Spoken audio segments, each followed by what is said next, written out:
And good morning, Friday the 13th. Ooh. If you're a Knights Templar, you better be hiding out.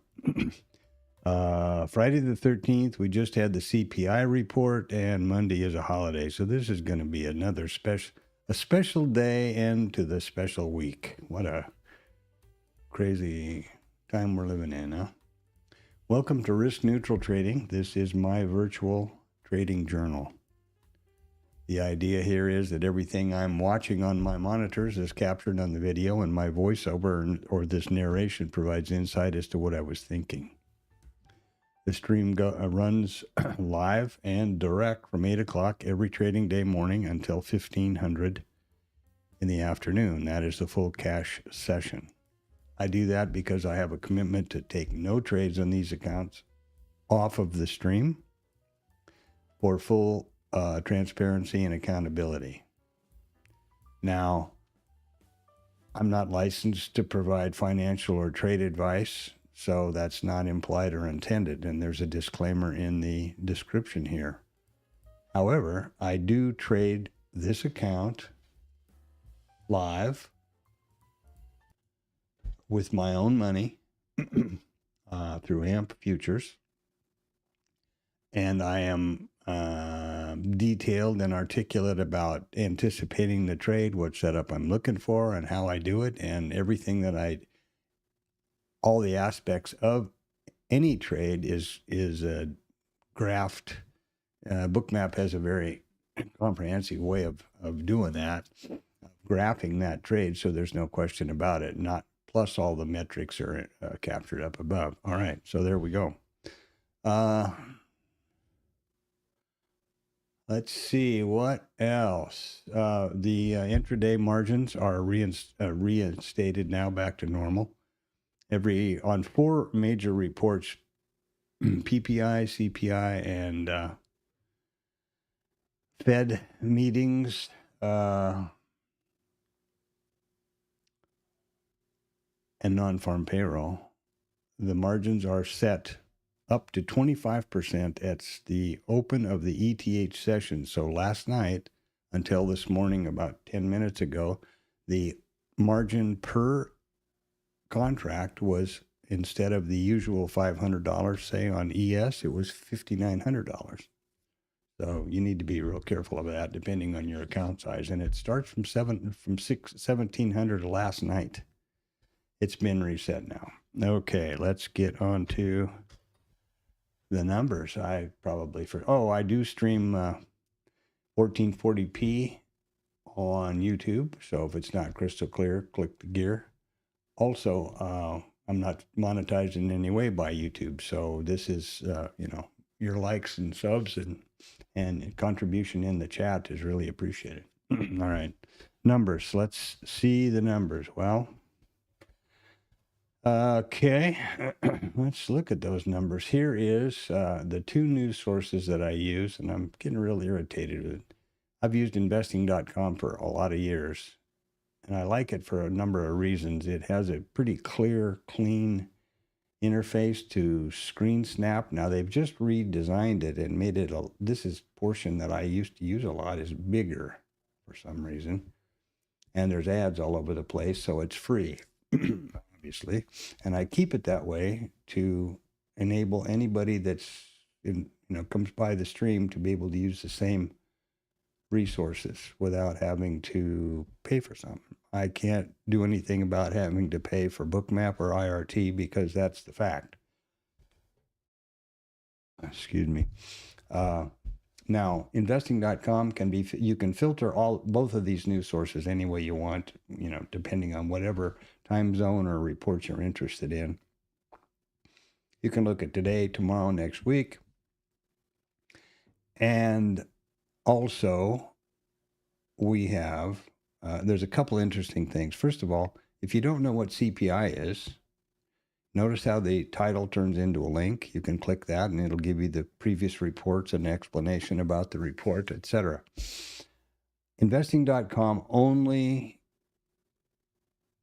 projects and tracks standard, normal economic calendar events, non-farm payroll, CPI, PMI, etc. doesn't do the random things that appear through the day that may be valid and have a real impact on our auction. So I also track Financial Juice, and they do pull some of those random things. They're not available anymore. Okay. Into the market. So in other words, if there's going to be some speech from someone, Trump or Bissett, somebody like that, they'll pull it in here. You notice there's nothing here now, but they'll pull it into this daily docket. And I appreciate that because obviously, unless you're living under a rock, you realize that those kind of things in this day and age or this, recent market condition can have a very definite impact on our auction. The right side over here is more of a squawk box idea, where it's kind of a continually updating, and you can also filter it for here, but you can't open the, the links to the reports and stuff like that. I thought you could do that here, but for example, nothing. I guess maybe that you've got to pay for the elite, maybe, which is expensive, and I'm not going to do it. Also, this is free. So there you go with the news, and let's get on with the pre-market here. Pre-market. Well, IRT, micro ES, micro NASDAQ, mini ES market profile chart, and micro ES high time frame micro composite chart. So here is yesterday's RTH session. Here is the current ETH or overnight session. What does that tell me? Well, there's yesterday's close, i.e. the open.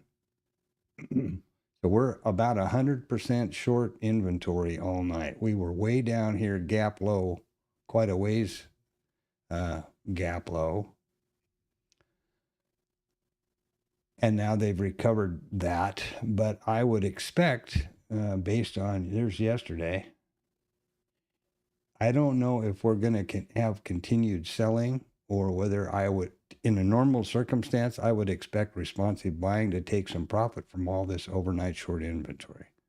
But in this market, I'll be real honest with you, I'm going to do what every trader should do, and that is wait, watch, and trade what you see, not what you think. And this is the NQ.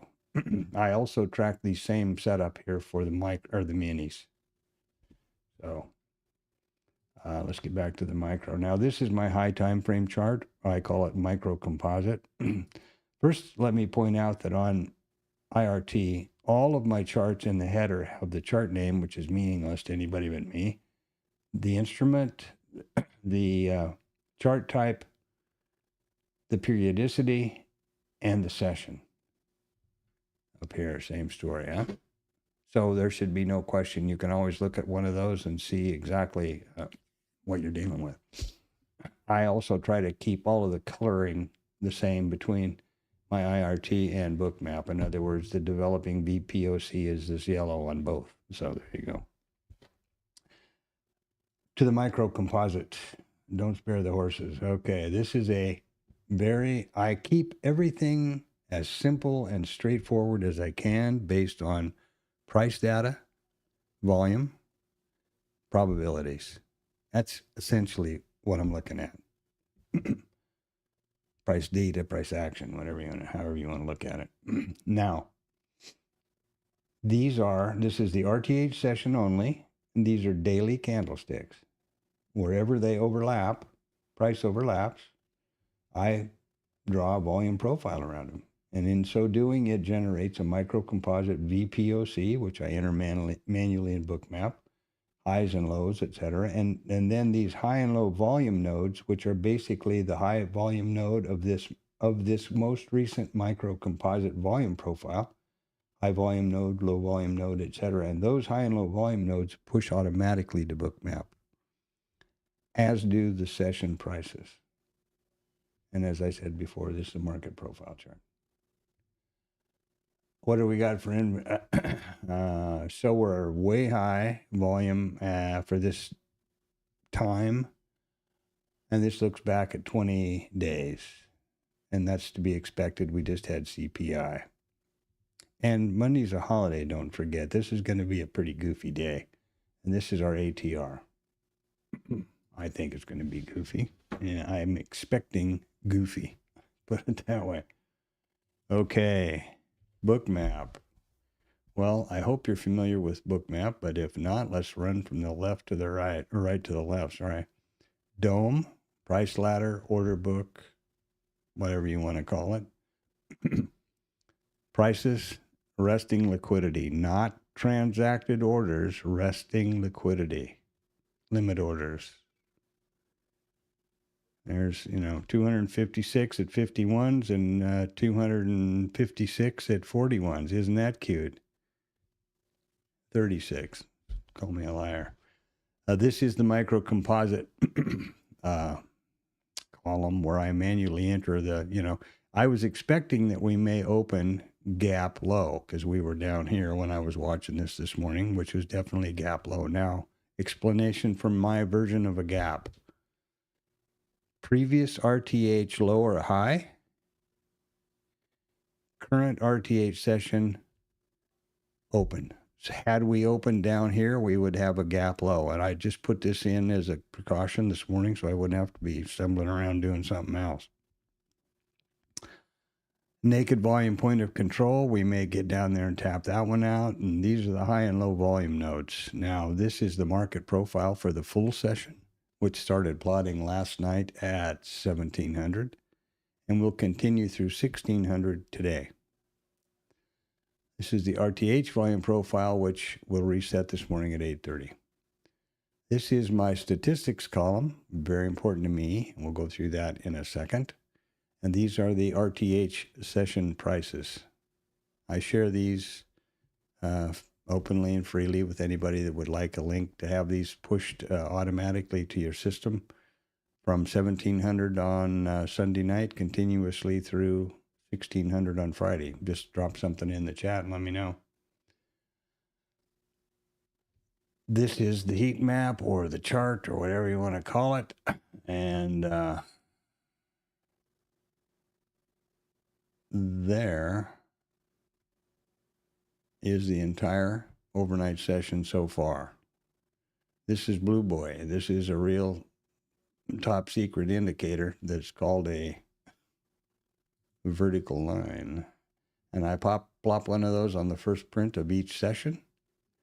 And that allows me to be sure that when I glance, if I see that line and I glance left, I know I have the full session in view. That's really important to keep aligned with context, in my opinion. Now, pretty random looking trade, for the overnight. And as you saw, the volume was high. So there's no, if you have or have not noticed, there's no indicators on my Bookmap or my IRT. There are POCs for the full session and RTH session. POC, nothing more than the price at which the most contracts have traded so far in the session. And the very second that one of these prices is one contract higher, that's where that line will go. There's a kind of a muted yellow for the overnight, and then there's a brighter yellow for the RTH. There's a overnight Globex and an overnight, there's a Globex and a VWAP and an RTH VWAP, and there's an RTH mid. Now those are way up above us here, so let's look. There's the RTH VPOC, naked volume point of control. I put that flag in. There's the RTH VWAP and the RTH mid. And somewhere up here, we'll probably see some session prices floating along. There we go, some statistics. Okay, now, to the statistics. I start this out every day. And first, I identify which is the most likely statistical open type for today. And there's only two criteria, and it's real simple. If we opened right here, right now, how would that compare to previous RTH close? It's right there. Lower than the close. How would it compare to the previous RTH range? Well, there's the previous RTH low. So we're still within range. So if we open right this second, and I change the column title every day to lower in range, right? That's what we just got through figuring out. Now, I changed the column title because if I look back at a screen snap or the stream, I can take one look at that title and I know what to, gives me a lot of data about the overnight and the statistics. Next, we're going to clear this statistics column because we're going to get new ones today, right now. And we do that like this. What am I doing? Man, what is going on? Statistics, where am I? There they go. They come from this study in IRT. IRT conveniently highlights the correct open type, but of course that's only after 8:30. They also notice how some of these are blue and some are black. The text all starts out black until these statistics or these levels are achieved in the current session. Then it changes the text to blue. Pretty handy. So here we expect we're going to open lower in range. The system looks back at the most recent 1,676 days, trading days. Of those days, we opened lower in range 491 of them. Of the days where we opened lower in range, the overnight mid was revisited 82.7% of the time. Overnight mid is hiding someplace. There we go. 82.7. There you go. That's it. Overnight POC is 80.9. Oh, come on now.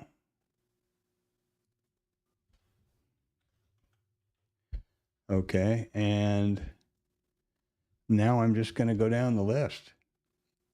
Previous close, 74.5.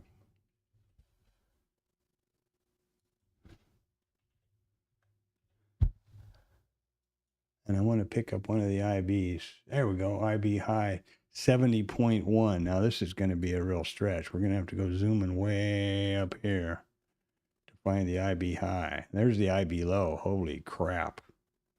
I'm not going to do that. That's ridiculous. The IB low is 61.1. The reason I wanted to show you this is 61.1. Ooh, 1 IB low.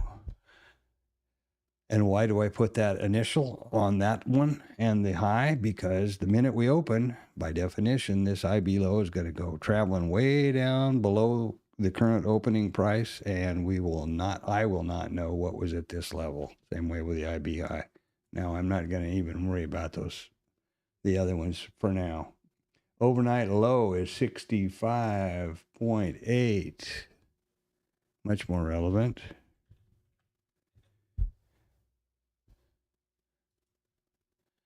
What? Yeah.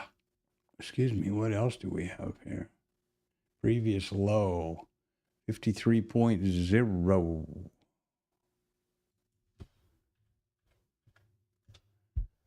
Okay, let me point something out that I hope is obvious. Oopsie doopsie. Let's get up here one. Come on, Billy boy.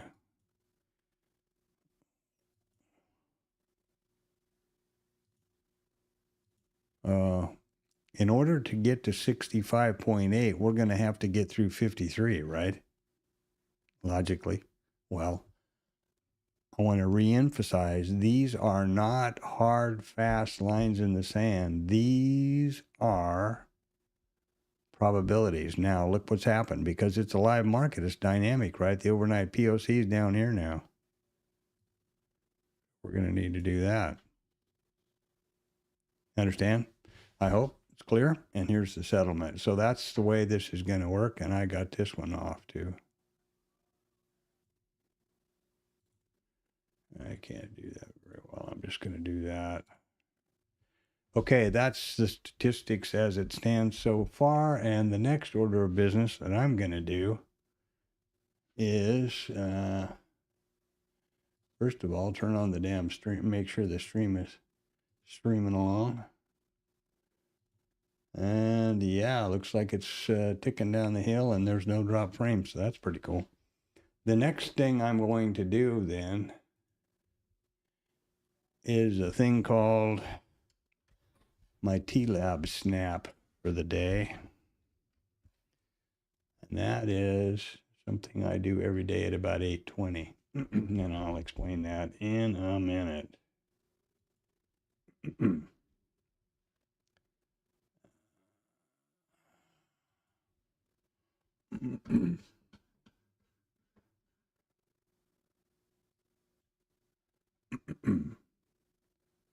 And this is why I stream and keep my journal as I have it, because I'm a complete donut when it comes to multitasking. Okay. So every day at around 6, I post a, I post a screen snap of the numbers that are coming out for the day and reports. And then at 8:20, I post this to try to help people in the Traders Lab who don't have the same kind of charting.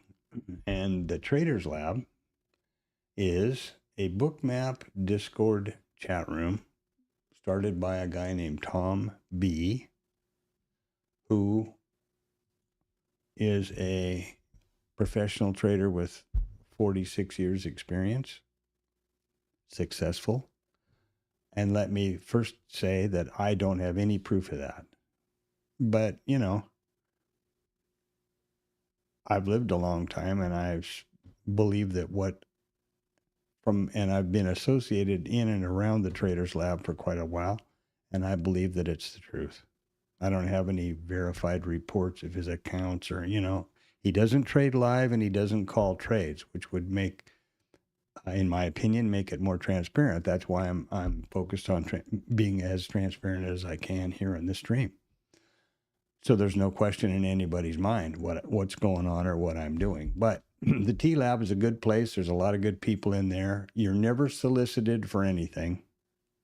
And I don't recommend any of the other Bookmap Discord chat rooms or people, nor anywhere else on the internet except for here, because I'm not familiar with them. You know, I don't want to recommend something I don't know anything about. So every day at 8:20, at early in the morning, and then at 8:20, I tip my hat to Tom, and just out of respect and support. And that's the snap I put in there every day. And there's quite a few people that use it. And I also, as I said in my pre-market, I also share these the session prices with anybody that can want them. And a lot of people in there and in Static and around use those links for their charting. For their, if they're using Bookmap, you put it in your Cloud Notes column. You can put it in your session price levels over here, and other programs you can use them in your, however you set them up, Sierra or wherever. So, okay, boop, boop, boop. There's the TLab, there's this, there's that. Now, the next thing that's kind of important, I suppose you would agree, would be to be able to trade. And the way you do that with Bookmap is, the first thing you must do is activate the trade control panel by clicking that button right there, padlock, and select a method that you will use to interact with the application to trade with your mouse. If you choose chart, the only place you can trade with your mouse is the chart column, the active data column here. Notice it's a $sign or it's a pointer inside this little column right here. And you can change the width of that column, but anyway. And then there's the DOM columns, which are both of these. And then there's both, which guess what? Both. Next thing I do, which is real important, two things. I first put this on AMP, because that's going to be live. And then I'm going to go to multi-brackets.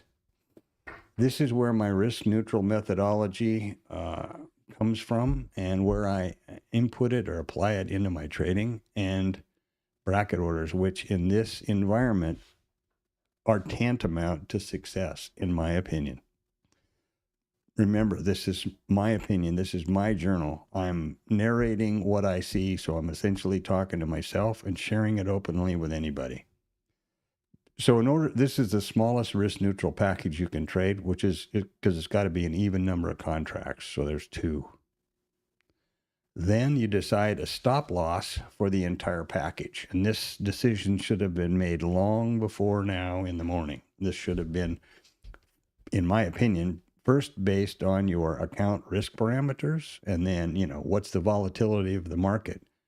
What's the volatility of the instrument you're trading, etc. After this has been established, the first risk neutral take profit, or T1, is automatic.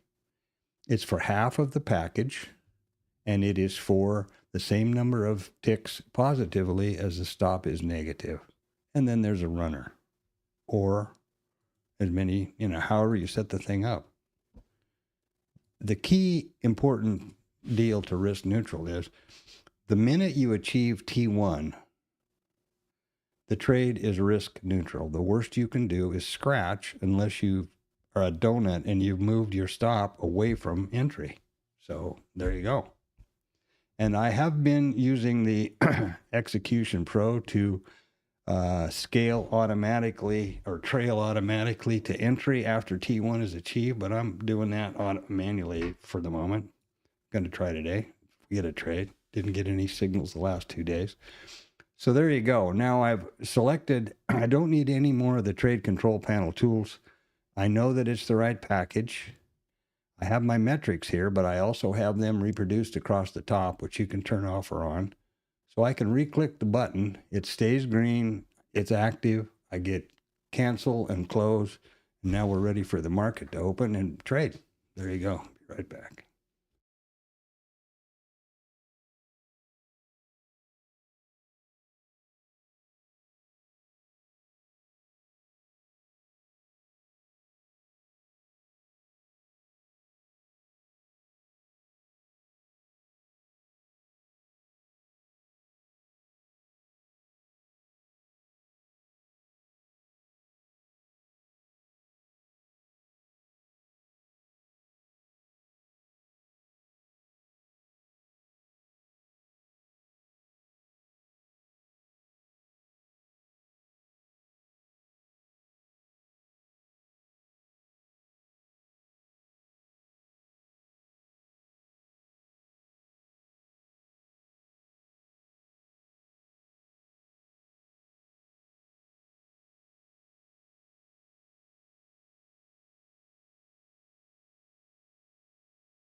Okay, 2 minutes. Let's, fingers crossed, the volume profile set's on time.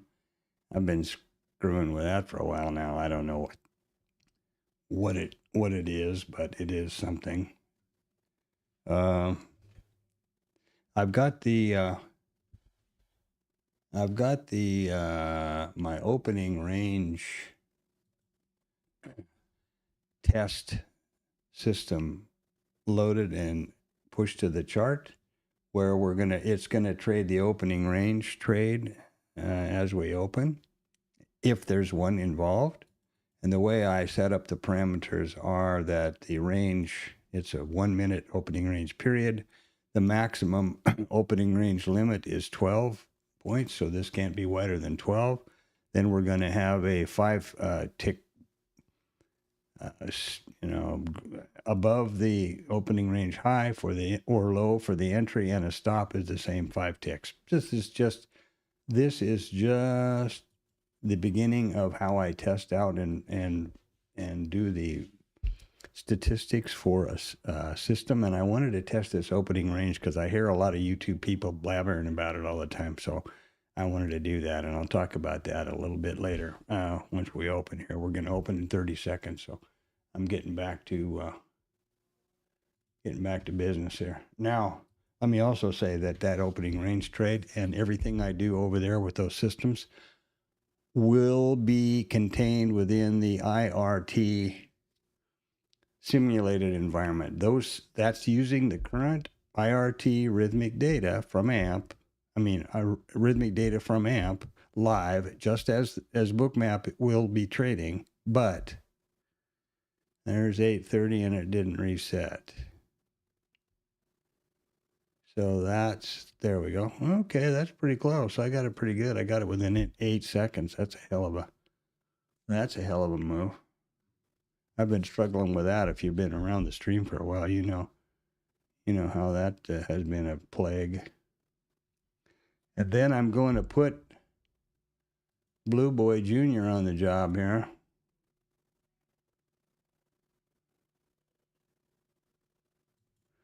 And why do I do that? Well, as I mentioned in the pre-market, this is now the first print of the, oh, look what happened. It reset again. Why did that happen?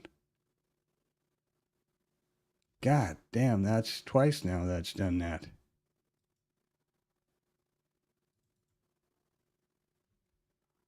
Jesus. Okay. Wow. It's trading fun, the magic of trading. So now I'm going to I'm now going to set my IRT to the day session only. So here's yesterday's RTH and here is today's. And I do that for a reason, which I will try to explain while I'm doing this, to keep the alignment of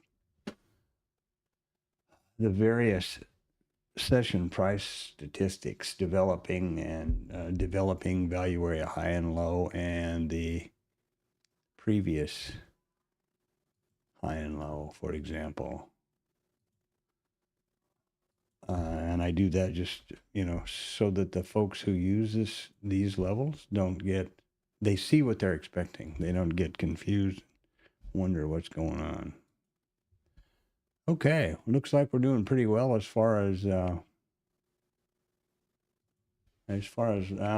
are terrible. Look at this.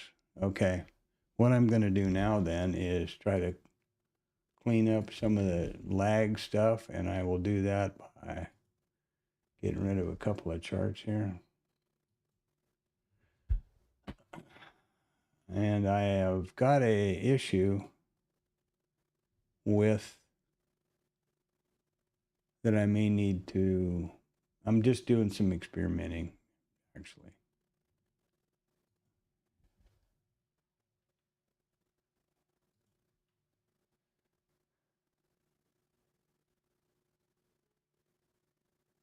So here's our yesterday. Here's our open. Come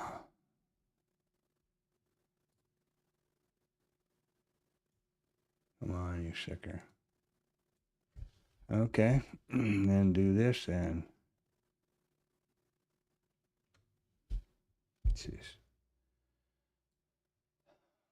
this lag story is killing me.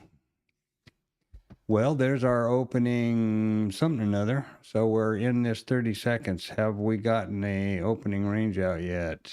Oh, yeah, by all means. Let's see what happened over here. Did this thing fall on its head or what?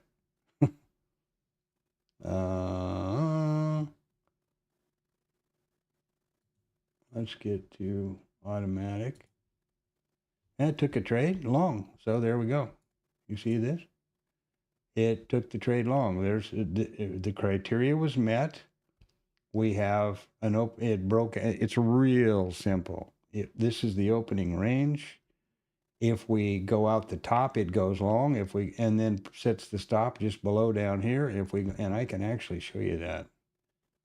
I think if I can do that with this thing without screwing something up. Yeah. Oh no, it's picking up the IRT. Sorry. Let me.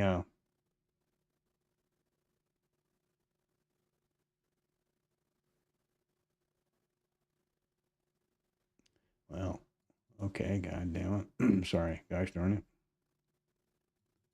This is the indicator which pushes this too. So I'm going to put the T1 and I'm going to put, or no, let's put the T2 down here. Take profit target 2. And let's put the stop. You can see how that works. And I'll explain the levels in a minute. Okay, there you go. That, oh, I forgot to change the stop color. Oh, damn it. Guess you know that probably, huh? Yeah, that was pretty stupid, wasn't it?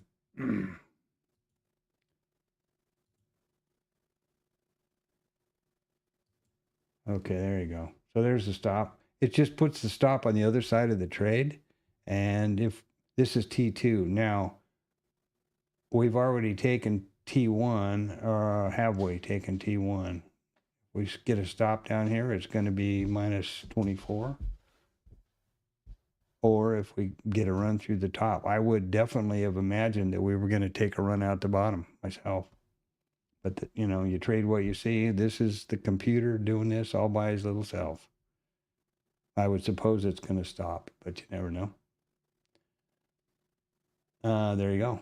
Stop. So this will be minus, and this is within IRT completely. So no harm, no foul. I would never push this to amp, obviously, especially in this situation. So let's get, oh, I hope you were able to see all of that, or did I have all of this on there? I get all confused here. This is the trade. This was the opening trade that the system took.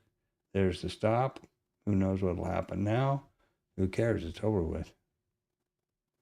And I built this for the, I'm just making sure that it is working okay. And then I'll do the statistics on it over this weekend, because I believe the statistics are atrocious, but there's a lot of people that make a big deal out of that. It's clickbait to catch new traders on YouTube. YouTube or Instagram, you see all of these best, 97% win rate. The only trade you're ever going to need is guaranteed win or whatever. It's a trick, apparently, that they use to, these unscrupulous YouTube people will use to get new people who don't know any better to subscribe, thinking that they're being helped with some panacea. Which, first of all, think about that for a minute. If it was the most fantastic, if this thing has a huge win rate and never loses, why in the world aren't they just making millions of dollars trading that setup? Why are they busy on YouTube? And if you notice, some of them will repost the same thing about particularly the opening range trade every 2 or 3 months. That's to get a new crop of newbies. Yeah, I guess that's what somebody explained to me. So I just thought, that's pretty shitty. And here we go, out the bottom, baby. Now we did not have a gap, so I'm de-gapping myself here. And we haven't taken out this POC yet, but boy, oh boy, is that close. Would I expect this to keep going lower? I think the sell-off is going to probably continue. And what do I know? So there's our POC from the 5th. And it hasn't quite tagged it out yet on my micro composite here. You see the naked POCs? I might have that on the wrong level.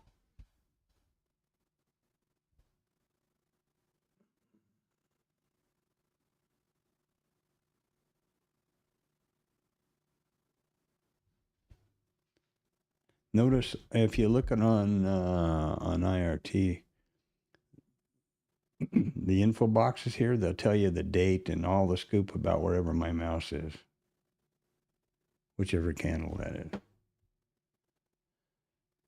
So yeah, I'm going to leave that live until it's blocked over here. And that would be like that. These are naked volume points of control. And let me tell you something that I think is really important to understand. Notice the micro composite VPOC here is 69.65 on the micros.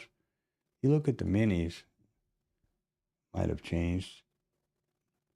It's 69.63. Previously, It was 60. It was down on the 45 level, which has been real famous lately. So I don't know how people trade the micros watching the minis. That looks to me like trouble. And boy, oh boy, are they selling it off now, huh? So there's the opening swing, and down she goes. Dive, dive. Look at that. And not surprising at all. Everybody's pretty much, I think, aware of the fact that the numbers coming out of the government at this time are just like everything else, fake news, maybe. That's the word I think they use. Funny that he coined that, Trump coined that word, and is probably the most prolific user of it that I've ever run across. And I'm not making a political statement, but it's pretty funny, I think. Not funny, haha, but funny, disappointing. Okay, so here we are. Let's take a run through the roses and see what the hell is up. Now, the next thing I'm going to do, we see that. I'm going to get rid of this. And I'm going to take that off of here just to lighten the load. We don't care about the opening trade anymore.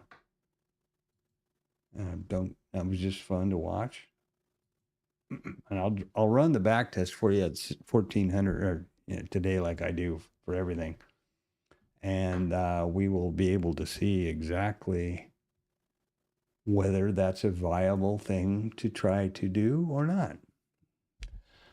And next out of the box is going to be the trades which I have done the statistics for, and my vetted trade, which are the opening or initial balance trades. Now I'll bring that up about 9 o'clock. I can do it now, I guess. Okay. And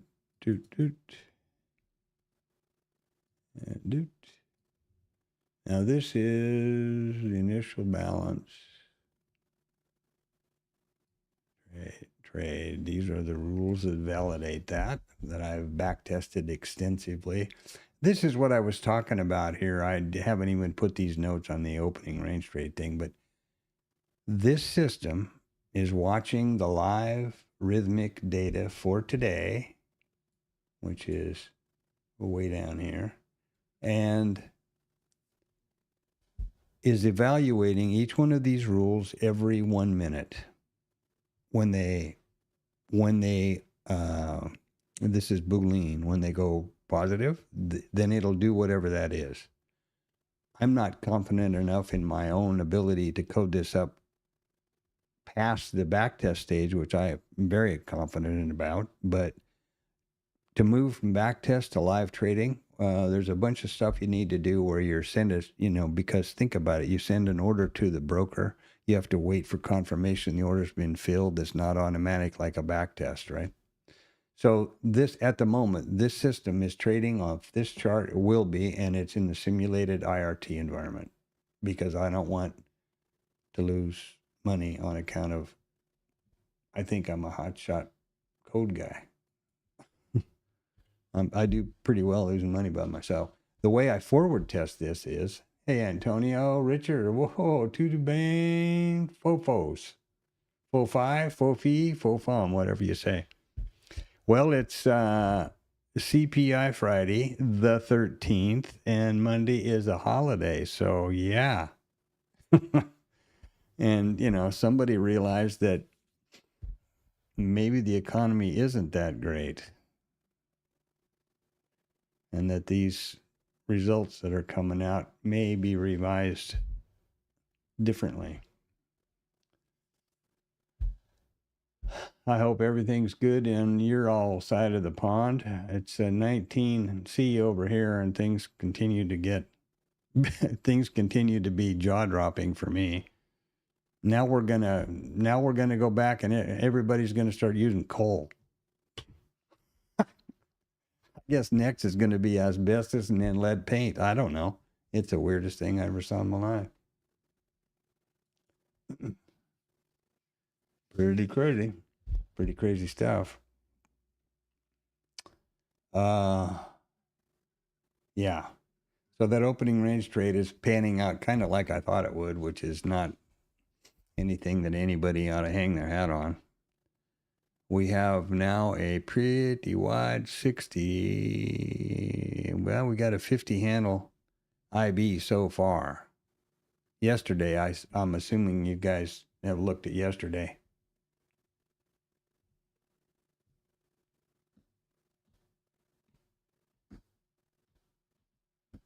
Cool.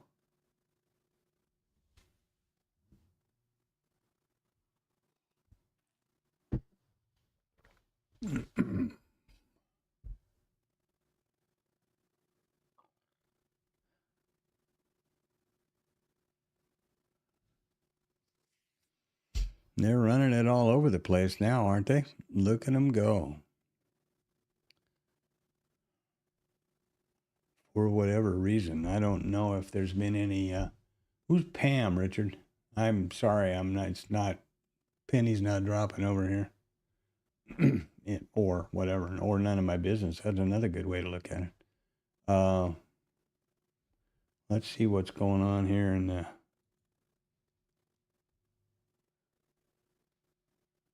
well, we don't have any,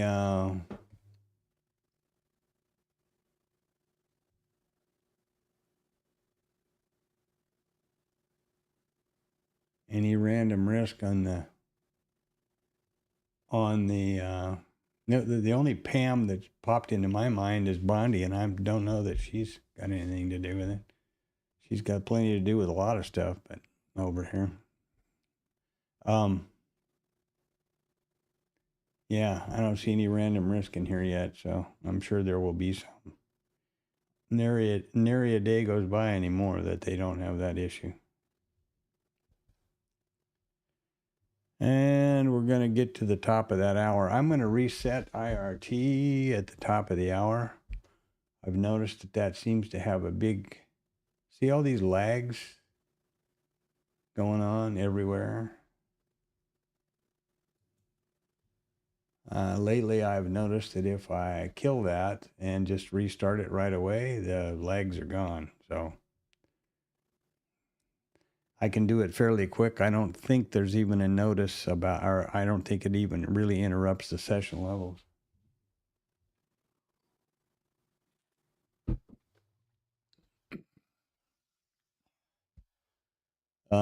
Let's see what else is going on. Well, tomorrow, oh, and I forgot, tomorrow's Valentine's Day. So, boy, it's a big weekend, man. Friday the 13th, Valentine's Day, CPI, Monday holiday. My. Am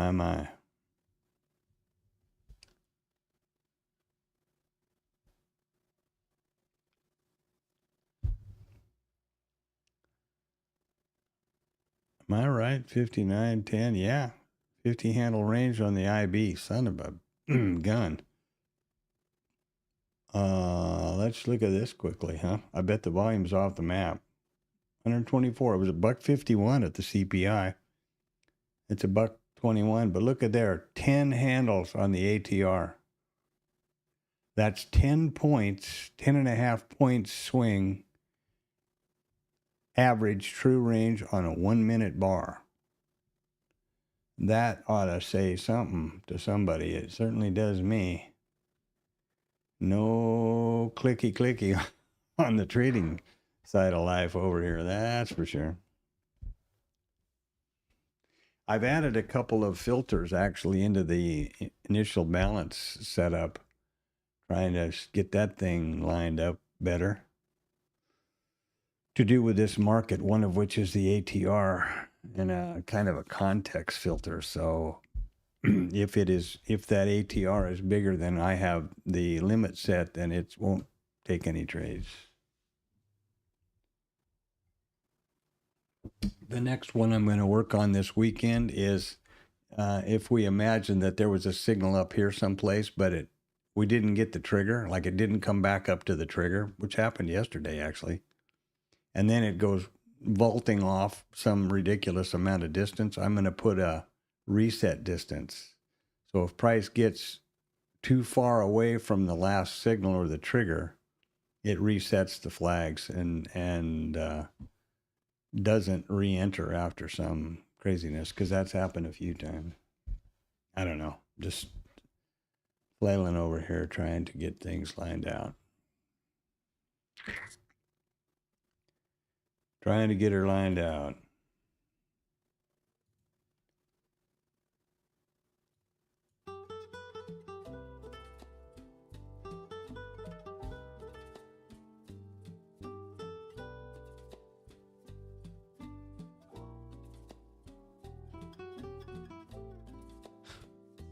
All these idiots can think about is the interest rate. I'm so sick of hearing that. That's the overnight bank Fed rate, you know. I'm so tired of hearing about that.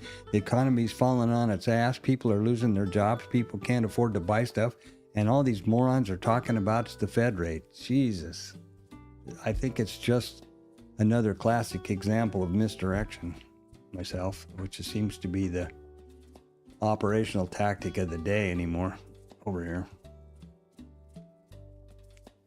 Hey, look over there. Every time something new comes up on the Epstein thing is, hey, look over there. We attack somebody or do something crazy. America, not we, for sure. I think there's a lot of what used to be referred to as the silent majority over here. I'm hoping that that's the case. That used to be the case.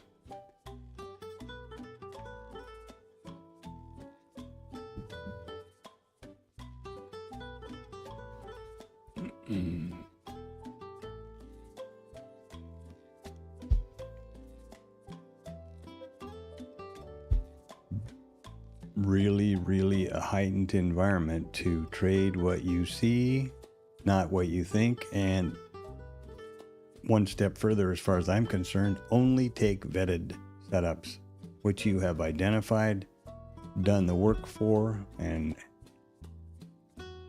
verified mathematically, statistically, that they have an edge or an expectancy or whatever.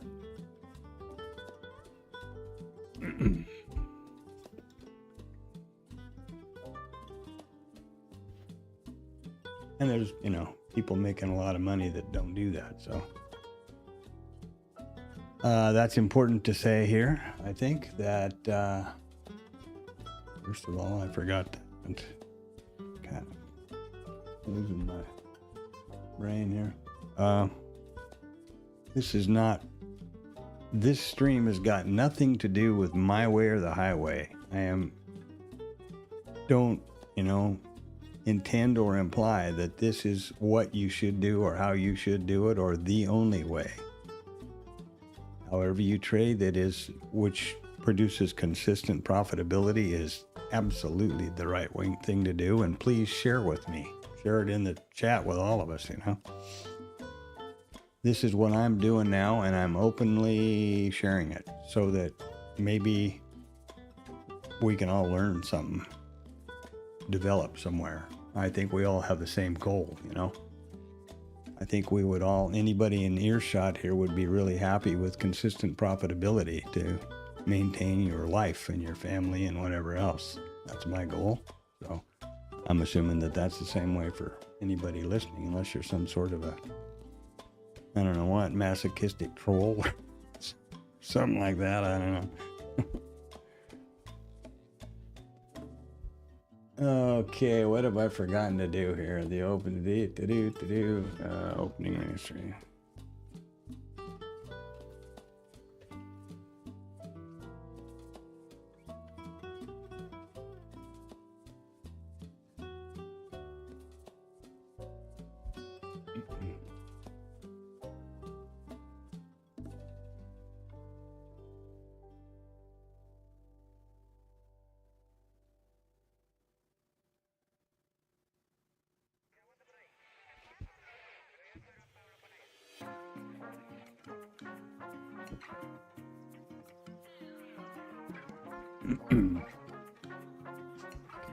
I got a couple of pings from Ned over at the TLab yesterday that maybe the levels weren't updating. I don't know. Unfortunately, the levels here on my machine and the stream are internal, and the ones that I share pushed obviously up to Google, and I don't know. I don't know if they're updating or not, to be honest with you. So I rely on whoever that notices that they aren't to ping me, say something. I used to do it all from one thing, but then I thought, well, that's kind of silly. It's, you know, delay and lag and extra sweat on the computer.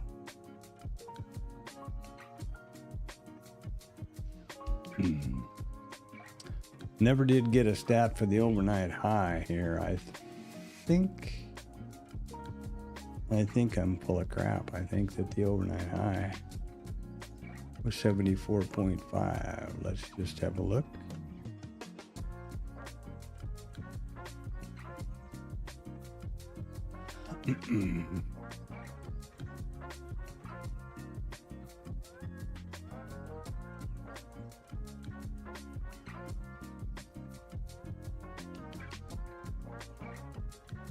No, 51.9.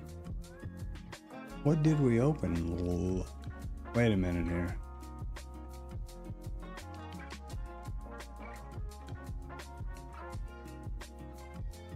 IRT is doing something weird.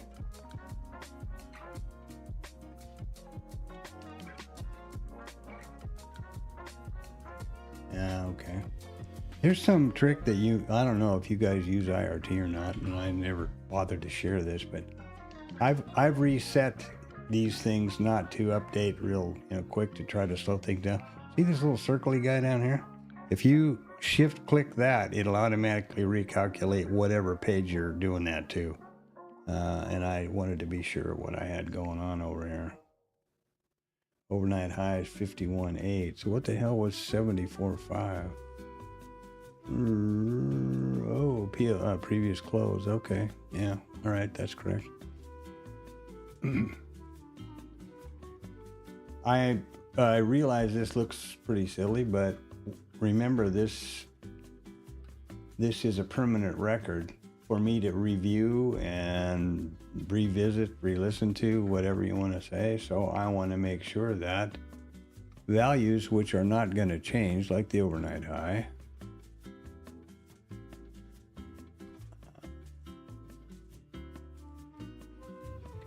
are correct, because it's a permanent record here. It's when I look back at the stream, I might want to know what the stat for the overnight high was. So there you go. It's not cheating, it's done, right? You can look at the overnight high for last week and it's not going to be any different than it is now. Same way with yesterday. Okay, now let's a couple minutes before the 9 o'clock hour.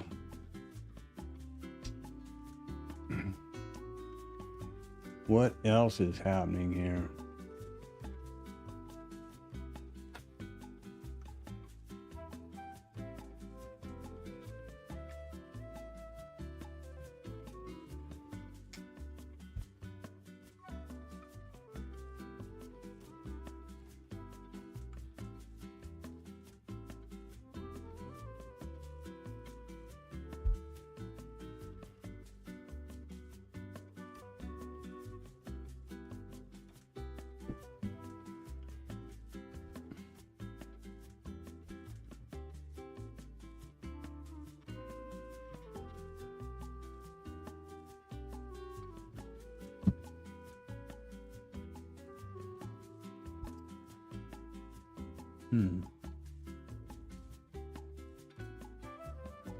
So far, if you're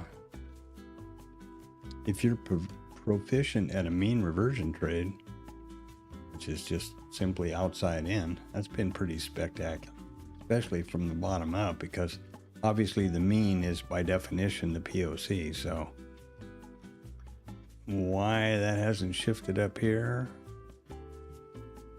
from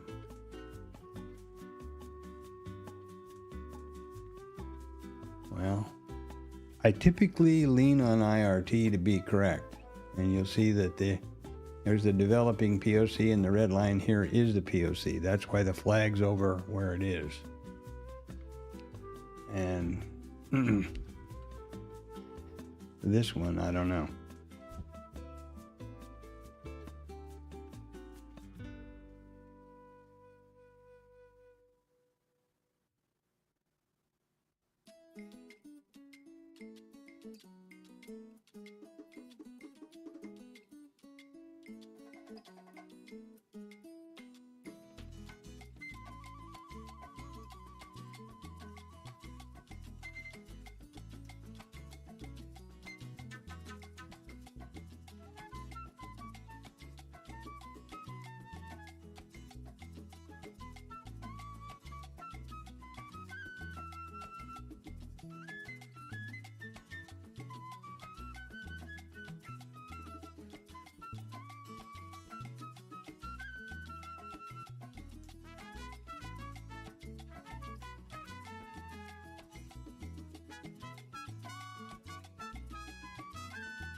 So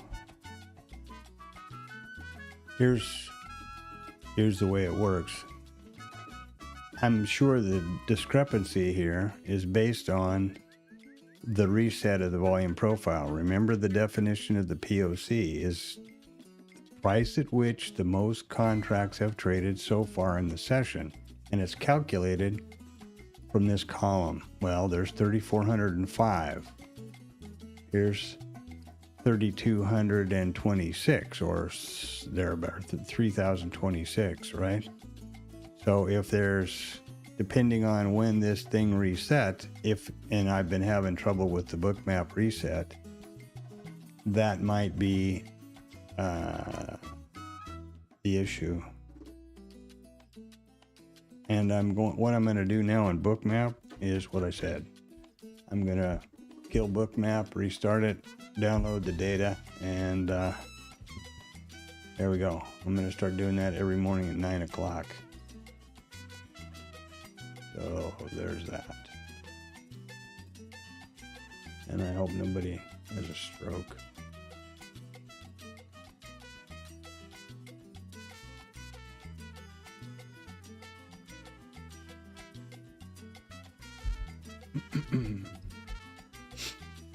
And we'll restart here in a minute, and be interesting to see how those levels line up.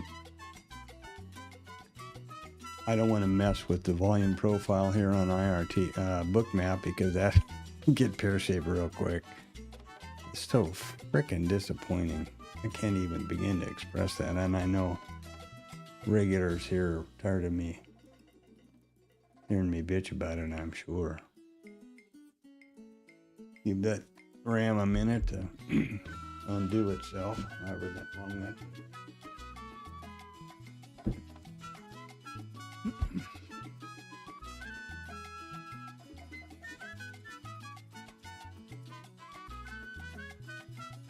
Okay, let's see what happened now.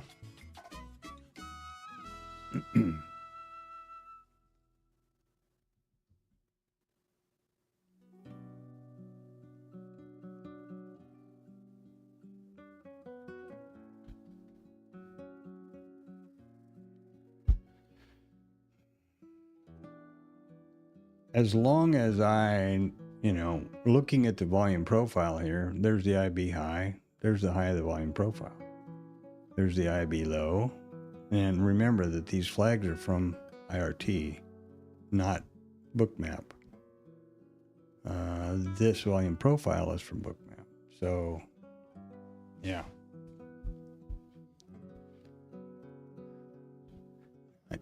So here's what I'm talking about.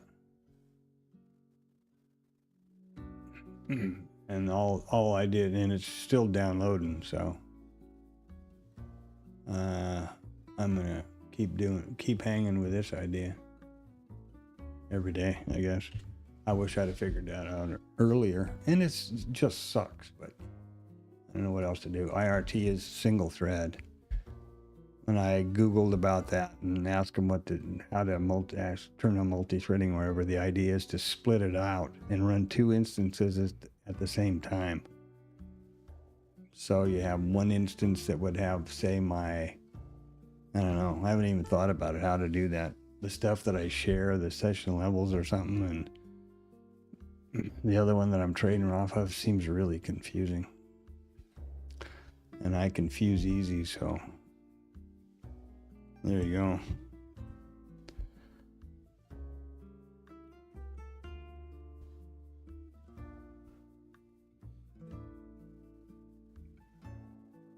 Okay, we did tag out that POC very convincingly. So here's that naked volume point of control that was just tagged. We'll take that off over here. My workflow is typically to change the color of the text to black. And then, over the weekends or down session split times to remove it.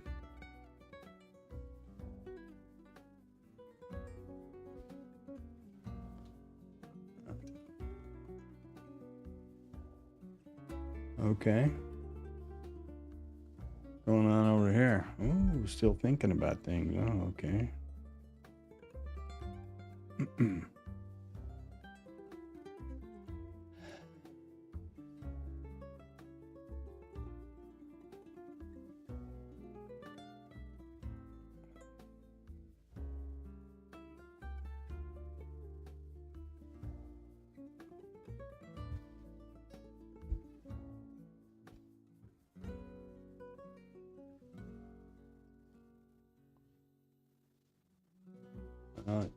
Yeah. See if the lags calm down now.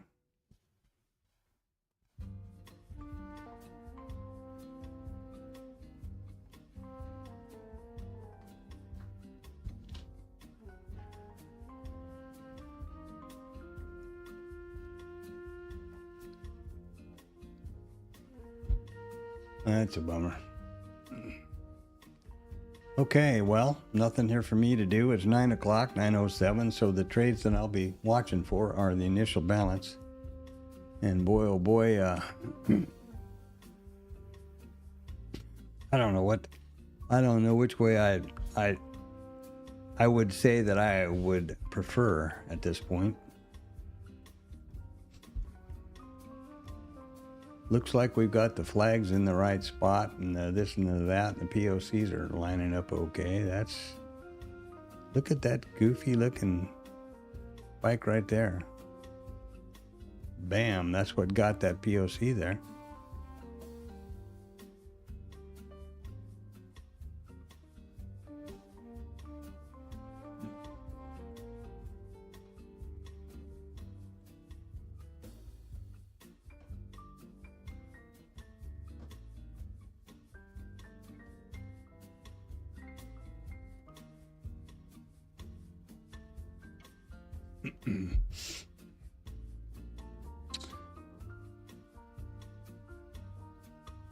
So the trades that I have vetted so far, and I'm working on other setups to vet, and would really appreciate suggestions of what setups to do. VPOC, I know Antonio mentioned something about the VWAP mid VPOC, that's for sure one. And of course there's the all-time favorite VPOC, migrating VPOC, which I have never been able to get the criteria understood. Obviously, who can miss where the yellow line is jumping around, but you need to have more than just one rule, in my opinion. Anyway, so the trade that I'm taking is based on the principle that this is essentially a random market, and you don't really know what direction. There's millions of participants, and to try to predict the market is not exactly the best approach. B, that the outcome of the next trade is 50-50, because this is very definitely a binary market. It can only go up or down in the short term. So what I understood from, the likes of Jim Simmons and Paul Tudor Jones and Tom Sosnoff and Tom the Trader, or Tom B in the TLab, or wherever, the way to approach the market is from a statistical and a probability point of view, and that is you determine or you identify a setup or some pattern that occurs frequently, and then the rules that would validate an entry for that. Then away from the market, through backtesting, I use the ideal way, you capture a statistically significant data set of that setup and those rules and determine if it has a positive edge, expectancy, win rate, consecutive winners, consecutive stops, all those things. And if so, then you take every one of those instances of that setup that presents itself in the live market, which is what I've been doing with the initial balance trades that I set up, that I figured that's a place to start. So here we go, loop-de-loo. Now, this is the initial balance high, initial balance low, and remember, has nothing to do with the statistic. It's only 9:11. The statistic does not set until 9:30. Right now, what we have just done is achieve one of Rod's IB30s. He monkeyed around with the statistics and worked out that there was a high probability that the high or low of the first 1 hour, which would be here and here, because this was the first 1 hour right there. Ooh, right, wherever, right somewhere, right there, has a high probability of being exceeded in the second 30 minutes. So they call that, or he calls that, whoever, we call that the IB30. And there you have it. Now it's a tick. Not exactly, you're not exactly going to get rich there. Well, there are 2 points. It is. Remember now that this is 2.5 points wide. My 1 point setting here is impossible with the range. So I'm going to get organized here for the initial balance trades. Like I said, first of all, we'll get rid of the opening range lines. There we go. Here's today. There are no pullback or continuation zones being plotted because it's not 9:30 yet.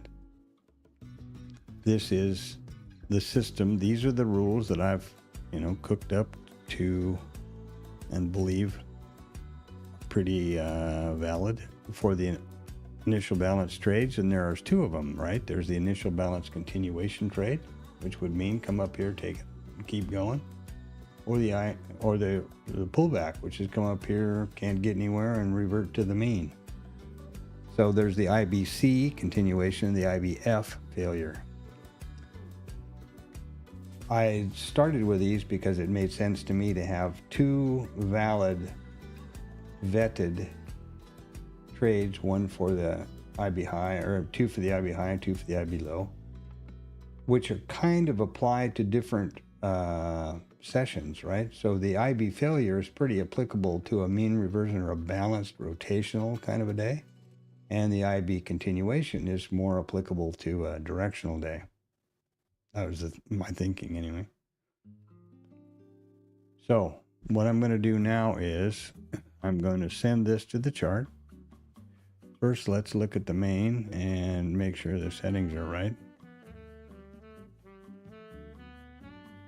Okay, 12 tick stop, 12 tick target, 48 ticks. So that's the same as I have set up in Bookmap. Now, in this case, at 12 ticks, which is T1, this trigger will hit, and that will trigger the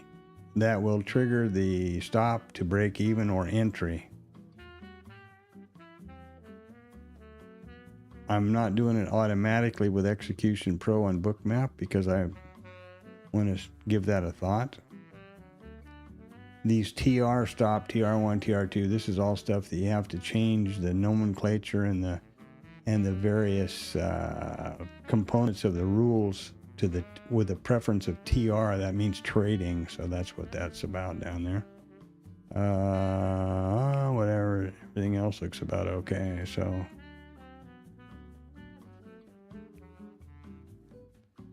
I assume this is going to do something here for too long. Okay, so now I will send this to the chart, and what will happen, as I explained with the opening range trade, I'm going to get rid of those because it just draws lines all over everywhere. Now, let's get rid of the fractals. There you go. Now when the computer senses or identifies a signal in a trade, the signals will start applying up here and hopefully be visible down here. That's the plan. And then the trade would be entered and be graphed, be plotted. And what I am trying to forward, the way I'm trying to forward test this is when a signal is, when a trade is signaled and taken by the system, I manually replicate it on Bookmap. That hasn't worked out real great, but you know, there you go. So we're set up now. Lag is still ridiculous. That's bad news. Because these are seconds lag, right? So these are this is seconds behind Bookmap. Why Bookmap has no problem and IRT does, I'm assuming because Bookmap is multi-threading. Yeah, so that's pretty disappointing. I don't want to restart it again. I don't think that it would help. The last few days when I've restarted like I just did, it's come right immediately. So I don't know where the problem is. When I look at Armory Crate, for example, you know, or any, or you know, Task Manager or something, nothing, you know, 30% usage of RAM and CPU and GPU and all that stuff. So there's nothing, there's no bottleneck that's apparent, like throttling or something like that. I don't know what to say. I wish to sell somebody that knows more than I do would pipe up and tell me what to do. I build my own machines, so I'm sort of aware of what's going on inside there as far as the equipment goes, you know, and I try to size it and do all that stuff properly, so I don't know. Never really had that problem before, to be honest with you. Well, let's get back to the business at hand.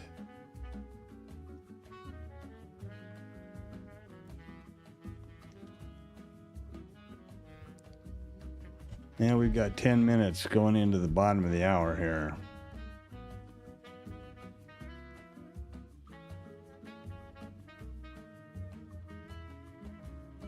Still negative change. Remember, I should have I should put the circuit breaker rules in the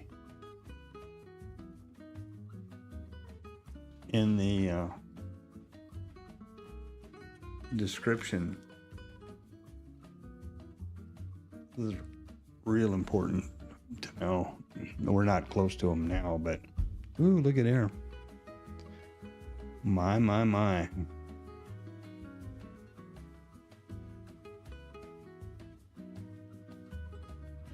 Nothing yet.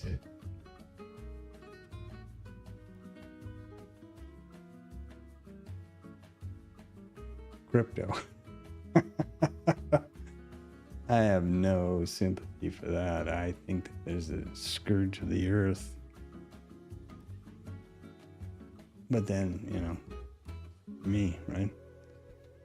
It's useless. You can't use it for anything. It's only making a few people rich who are not necessarily famous for being honest or reputable or anything else. So I just don't have any. Started out, I think, with lofty goals. and it's turned into a snake pit, as far as I'm concerned.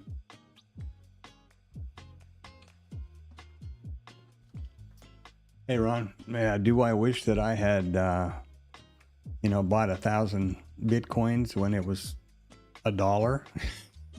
Yeah, sure, why not? But I didn't. I also thought Berkshire Hathaway was too high when somebody tried to get me to buy it at $1,000 a share. I think last time I looked, it was $500 and some a share. 1,000. And I was around when Microsoft started, and eBay and Amazon and Apple. And I didn't invest in any of those because the donut, I guess. I certainly wouldn't be standing here struggling to day trade for the family, would I? Funny how your attitudes and opinions can change so dramatically. Or how mine did.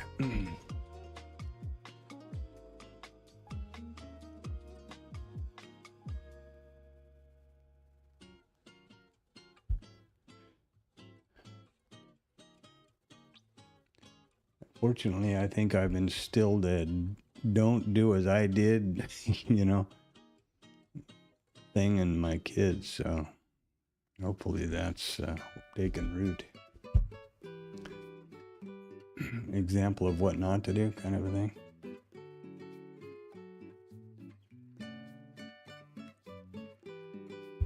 Well, 9 minutes till that IB. Remember that 2 days ago now, we never took either one of the initial balance high nor low. Wasn't it 2 days or 3? That was Tuesday, I think. And about 2 months ago, same thing. There's a 2.5% probability out of 1,600 day look back that's going to happen. So it does happen. Unless the probability is a 100%, then expect possibility of the other one.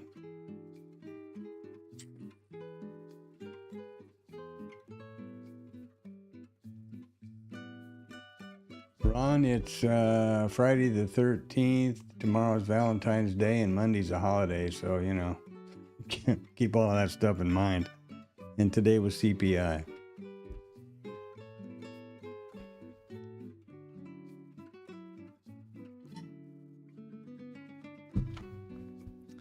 Exciting times.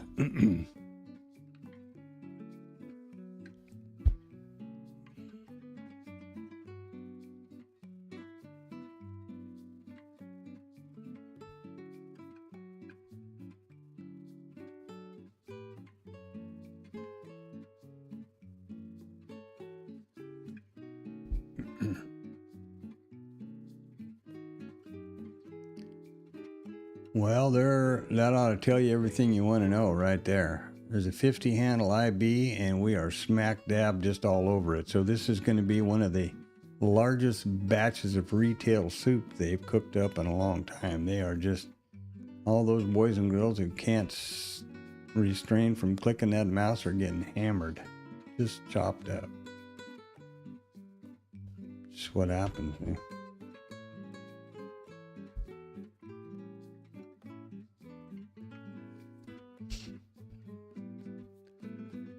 Or, as I said some time ago, if you've got a vetted mean reversion trade, or you've got some way of trading the opening swings, what a pleasure.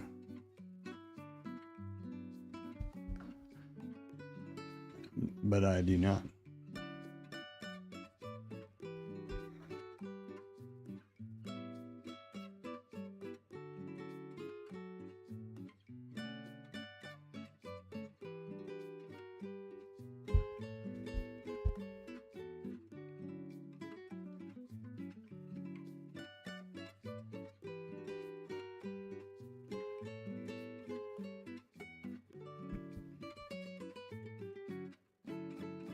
We're not even in this mess an hour yet. That's pretty funny, isn't it?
Well, there we go. Not 9:30 yet.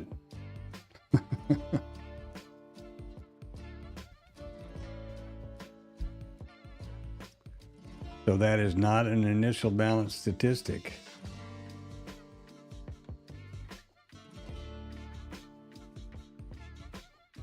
They're teasing you. Teasing me, teasing somebody.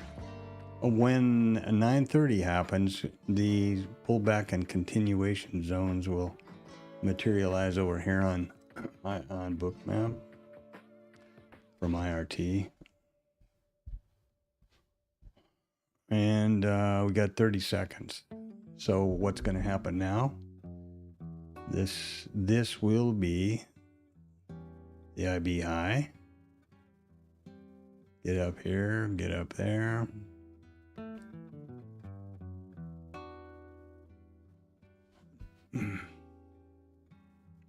It's automatic and instant on Bookmap, on IRT.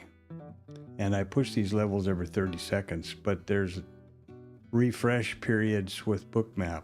For example, you see that the flag or the line just updated. That's because that indicator coded by whomever is a quicker refresh than the cloud notes, which is only 1 minute. Now we could have there we go. So now there is the initial balance statistic as far as IRT and most traders are concerned, because it's after 9:30, isn't it? Yeah.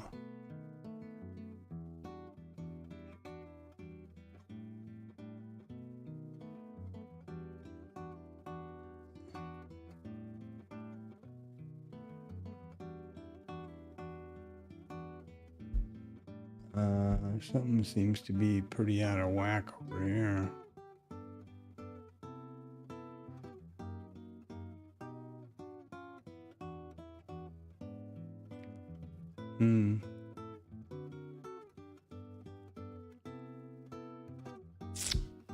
So IRT is just chugging along over here. The levels are starting to push. They've been shoved across, but I don't have an A. So this, according to this candle, there is not a signal yet, because that happened. That's bullshit. There's 9:30. That is definitely an A. So no, it's not an A, and I can tell you exactly why. My code is a little bit more precise. The candle preceding the signal candle needs to be in the same direction. In other words, this needs to be an open lower than the close, and this is a down candle. So this did not signal an A. There is no first rule, and I use the term rules because that's what IRT calls them. So, when in Rome. But that's why there's no flags up here, and that's why there's no A over here, and there you go. Now we're going to sit and see.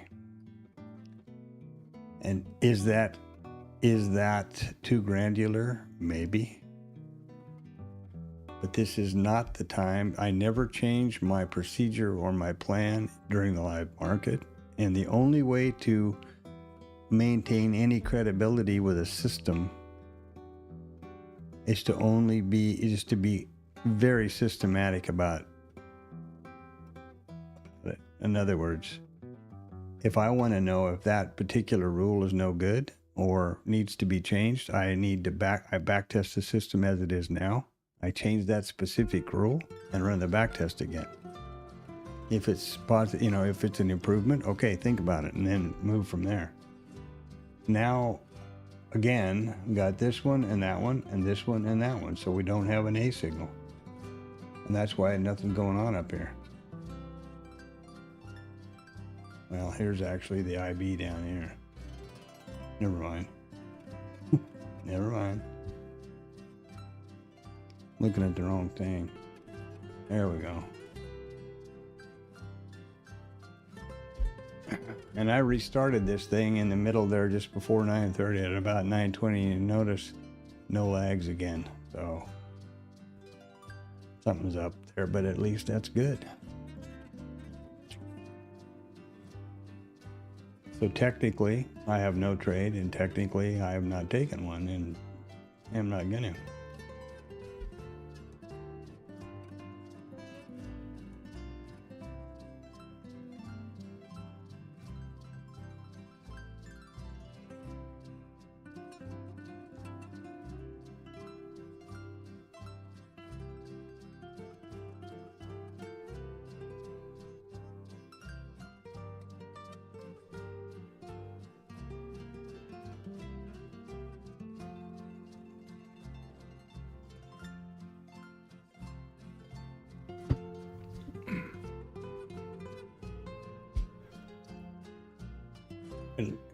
Once again, This is not my way or the highway. This is what I'm trying to do at this moment to develop my trading business. And I would really appreciate any feedback or, hey, this is the way you ought to try this, dummy. Yeah, I've been happy for that. No problem. I'm pretty old and pretty thick skinned.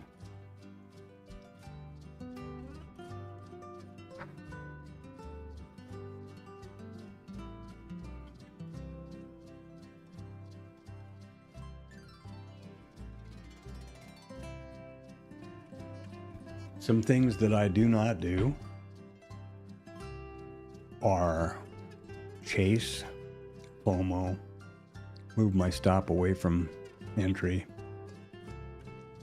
All those things that, you know, typically would manifest from Monkey Boy, which are built into our wiring, right? Our, you know, through evolution or whatever, however you want to look at it. Maybe kept us alive 1,000 years ago on the savannah and enabled those ancestors who survived to pass that DNA down or that neural pathway down, but doesn't really serve us very well as a trader.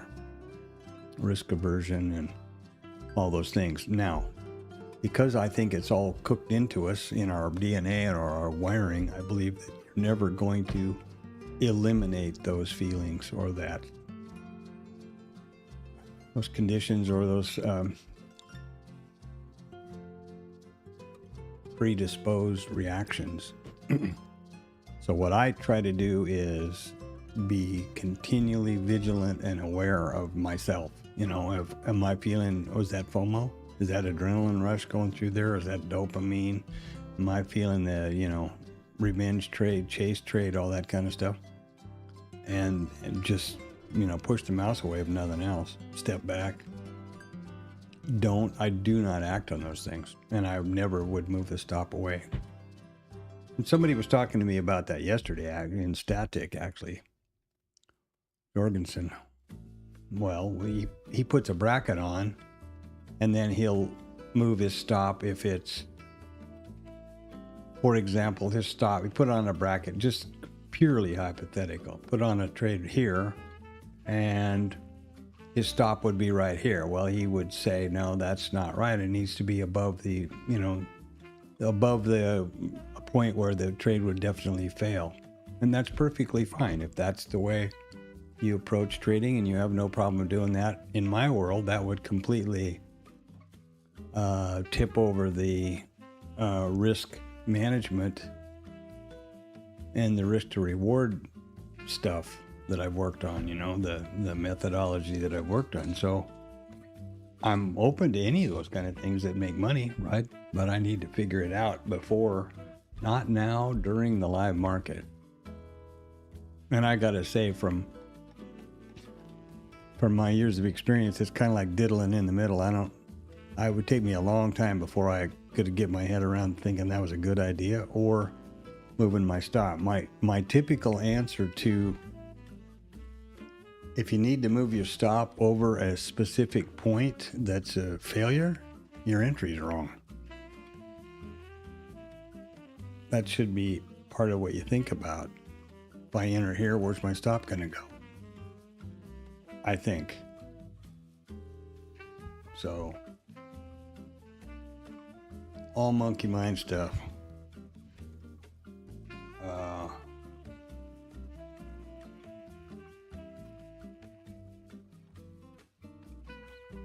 You know, the importance of risk to reward and over the long term can't be overstated. It's the most important thing there is, I believe. One of the most important components to trade management, let's put it that way. And all of this crap that you run into on the internet and YouTube and everything about win rate and all that is just complete clickbait tripe when it's taken solely by itself. You know, you can, if you if it's taken in consideration with win rate and R multiple, then that's actually how you calculate expectancy. But you can have a 95% win rate and go broke. If your risk to reward, you're going to make 2 ticks and you're going to lose and you're going to risk 100. Guess how many times it's going to take you? You know what I mean? It ain't going to work out very well. I don't feel.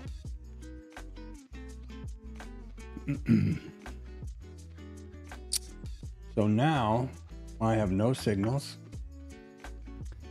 because of this beauty right here. There is no signal on the way down because this is the IB high. So my whole thinking about these signals, the context filter, all that stuff, I think it makes sense to me to have the market moving in the direction I think I want, that I want it to be going, or that I anticipate it to move. Like, why in the world would I think about taking an IB long or something here when the market is coming down through the initial balance high from the top? Okay. Somebody would say, well, that's an A to the bottom side, and here's the pullback, and then it's continuing on. Yeah, you're right. That's right. No question about it. But at the moment, this is how I have the rules defined.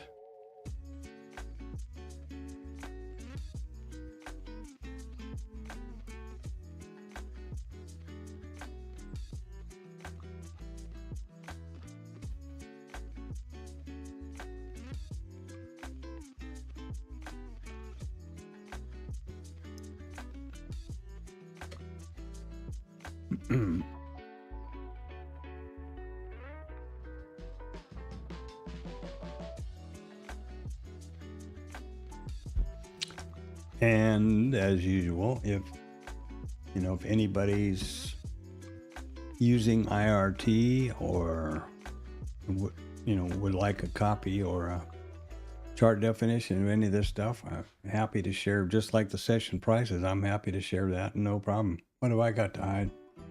Nothing. If I can help somebody else, that's great, as far as I'm concerned.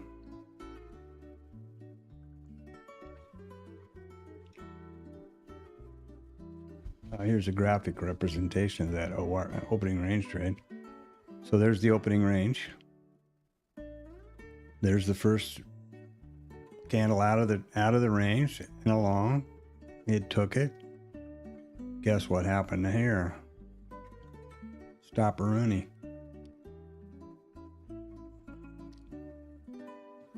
Be real careful of that.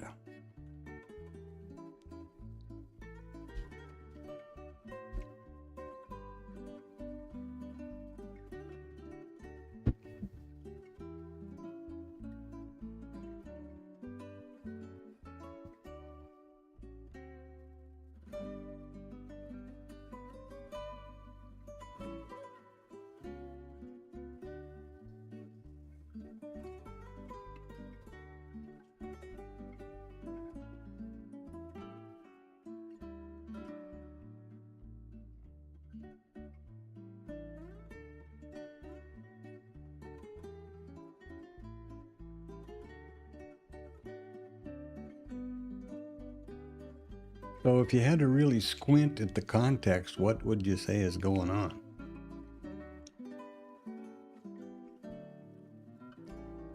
Higher lows, higher highs.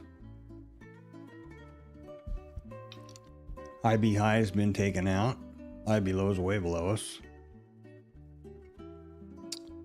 We're above, a bunch of stuff.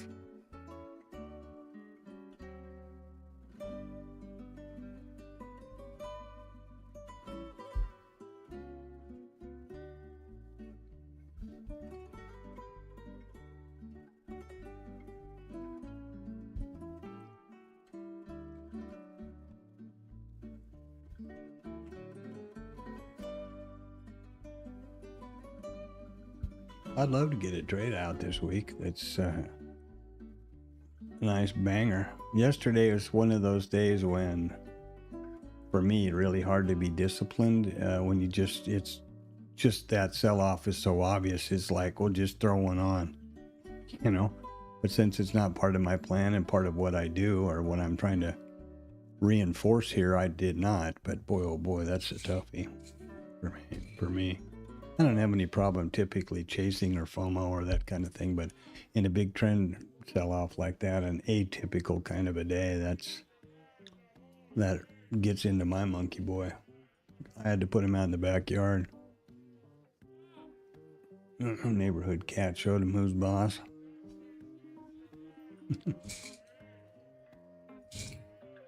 Or maybe it was a raccoon, I don't know.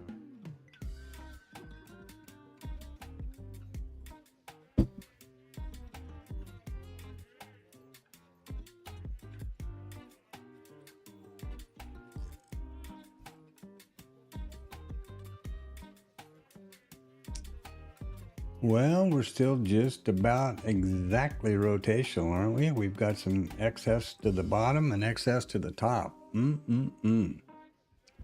My. Retail soup. That's going to be a big lunch. See what I mean? A doji, I think. Isn't that a doji?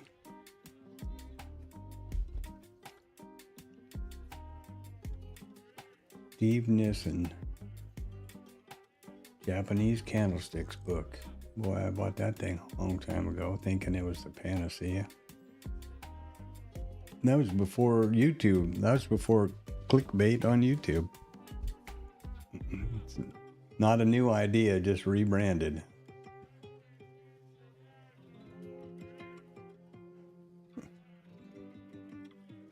By the typical YouTube thing too, that from what I'm told, couldn't trade his way out of a wet paper sack if his life depended on it, but wrote a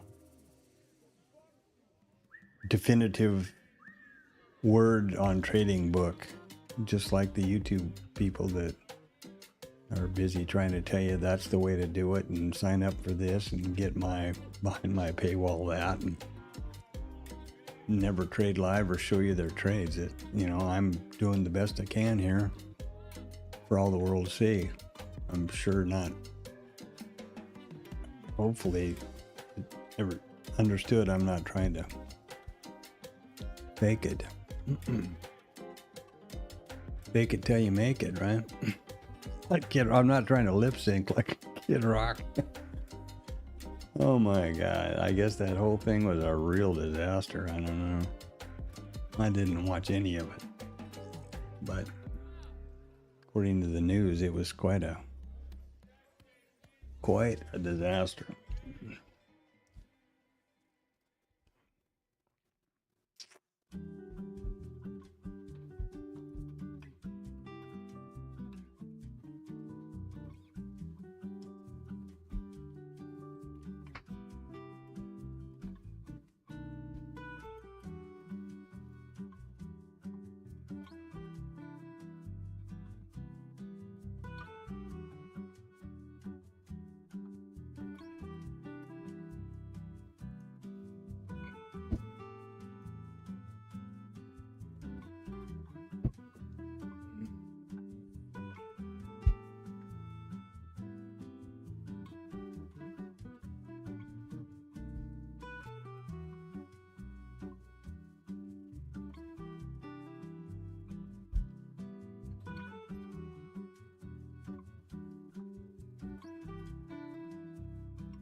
Have they entered it?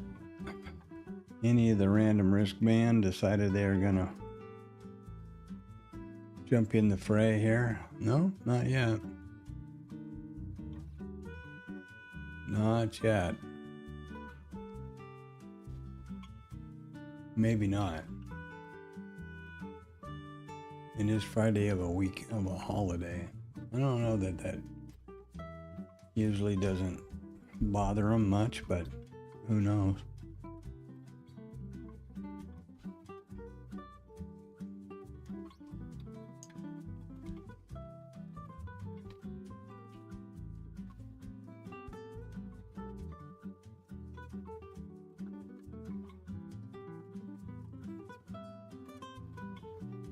these mean reversion trades are, you know, obviously in hindsight, everything's beautiful. That rearview mirror is an amazing place to be, you know?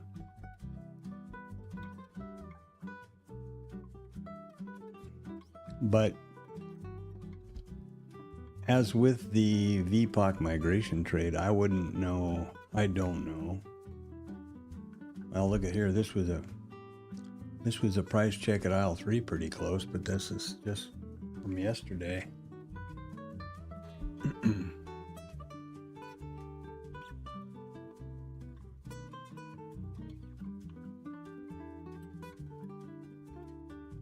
Yeah, there's a POC from yesterday. But I don't know. Do you know, 2 standard deviations, a standard deviation from the mean? I don't know. What do you look? It's like the initial. It's like the VPOC migration trade. Anybody with eyes can see where the yellow brick road is moving and jumping around. So what? What are the real qualifying parameters that validate an entry and produce a positive expectancy? That's what I don't know. That's where the real work comes in. And on the hard right edge, not the rear view mirror.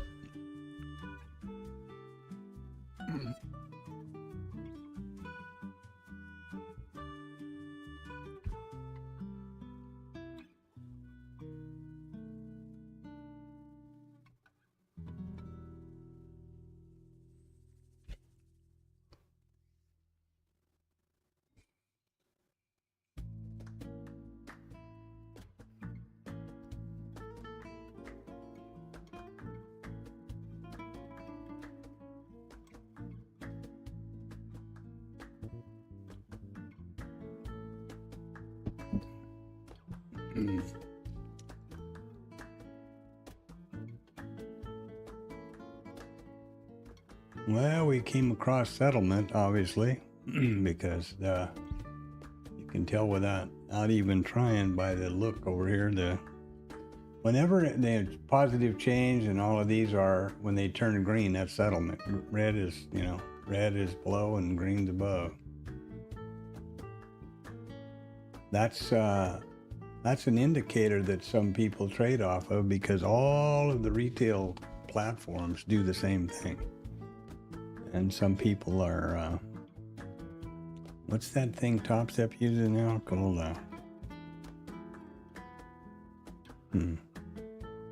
forget what it is.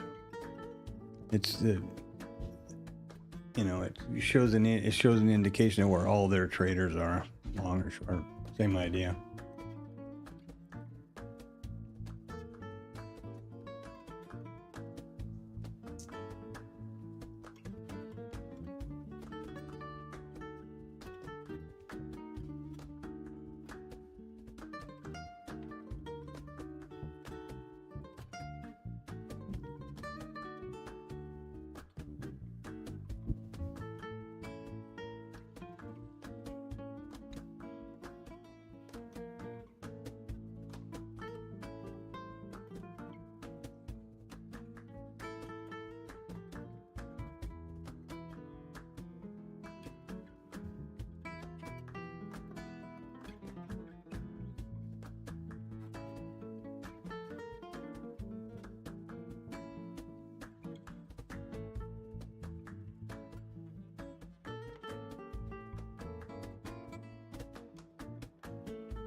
Now,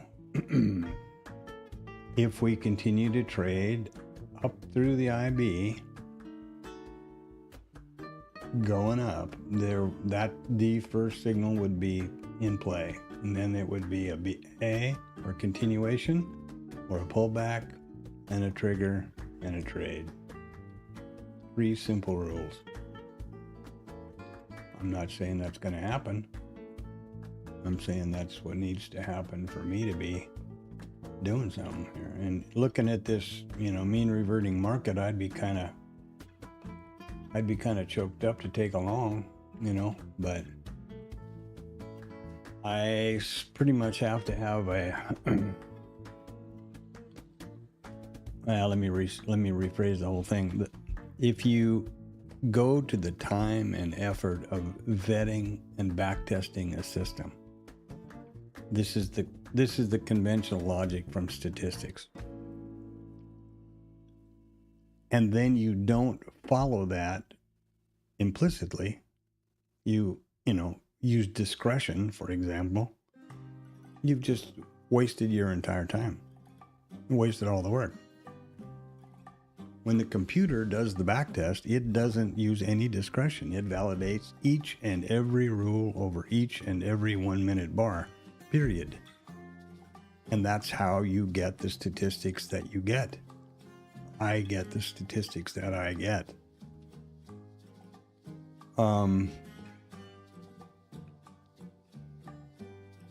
Flies in the face. That's where Monkey Boy, you start thinking, this is rotational. Do I need to think of some sort of a filter because I don't think going long would be the right idea. The computer does. If you haven't pre-thought of that filter in your backtest code, then now is not the time to do it. You're not suddenly smarter in the live market, just like you're not suddenly more intelligent when you have a trade on. If I think that there needs to be a filter that doesn't let me, for example, go long or let the system go long in a rotational day like this, then I need to figure out that code and put it into the backtest stuff. Not wing it. Wing it, thing it.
And I'll be the first to say, approaching the market from this point of view is tough. Requires vigilance. It's a hell of a lot easier to just, get out there and do some gunslinging. I don't believe that the long-term outcome to the gunslinging technique is good, but then there are guys that just, making a hell of a lot of money doing it. I think Tom is more or less a gunslinger in the trader's lab. I've never seen an actual vetted trade, the data that does that, and I've noticed enough of his entries at some point from whatever that I don't see the granularity of the criteria. And it could well be that I just don't understand, and that's very possible. I completely accept that. And I, again, certainly don't argue with success, ever, nor would I ever. But that's an example that I think everybody in here probably knows than some random person that you don't know.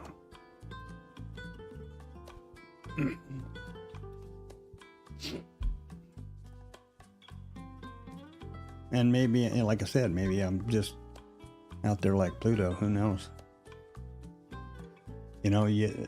The most dangerous guy in the room or on the team is the guy who doesn't know what he doesn't know. And those, stages of learning incompetence, and then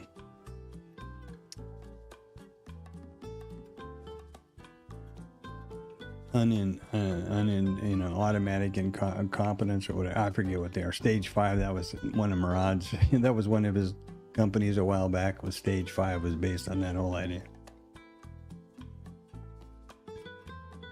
Conscious, unconscious incompetence, conscious incompetence, unconscious competence, conscious competence, and then unconscious competence, where it's like you're driving a car. Do you stop and think about driving the car down the road, or are you tapping your foot and singing along and eating your hamburger or whatever the hell it is? You know, that's unconscious competence. And that's a beautiful place to be in anything.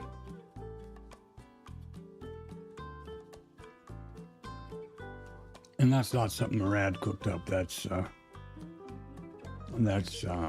know, I don't know who. Some psychologist or psychiatrist of note.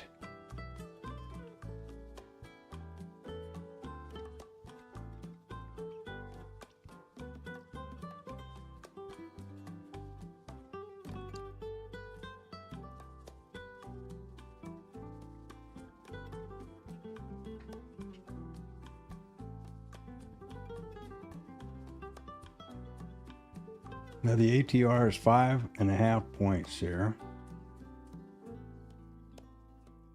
It was a minute ago, right? On that last bar. Now we're 1. And that's not smooth. That is just raw. This is smooth data. What I'm thinking about doing here, I have that ATR. Now the ATR here is 3.5 on the specific handle. I'm thinking about changing that filter because that's why I put it in there. I have it at 7. You know, I'm not sure that that's too wide as far as I'm concerned. I'm going to put that filter at 5.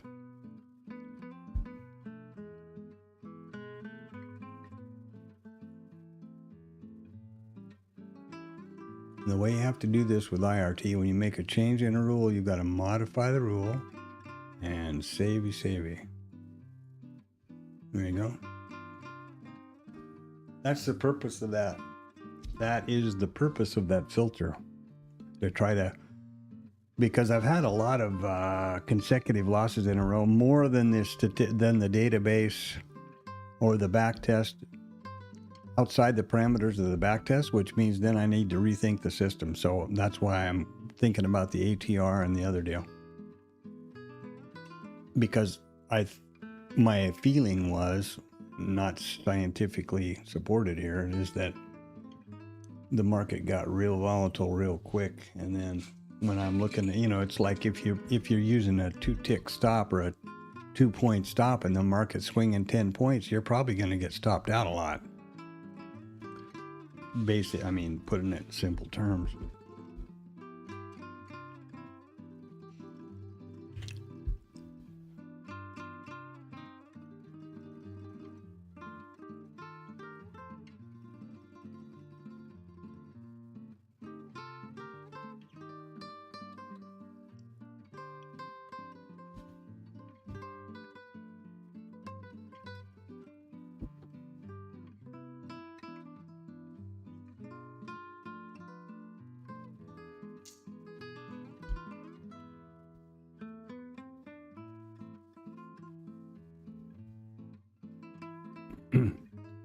The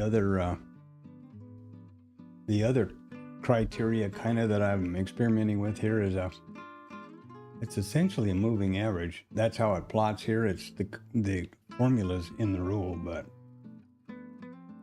this is a volume average based on volume. So there has to be the current bar and the previous bar back have to be going the right direction in order to validate a trade. For example, if you got a short up here and there's, you know, this is up and this is up, volume is up, this would not be a valid short. This would be there and there. Okay, there's the short. I'm just making this up.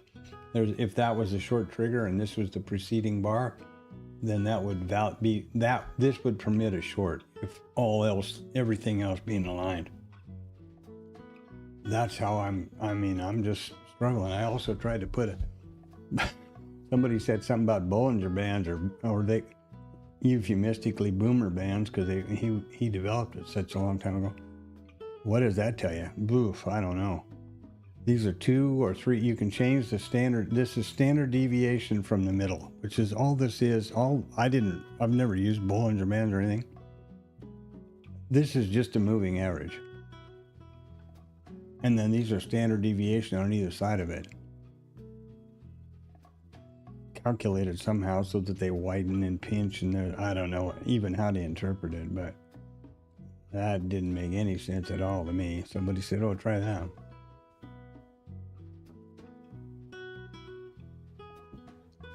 As a context filter is the point of all this exercise. Because I believe that staying aligned with context is really important. What happened now? We should have had an A right here, and I don't see it. There's the A, and here's the B.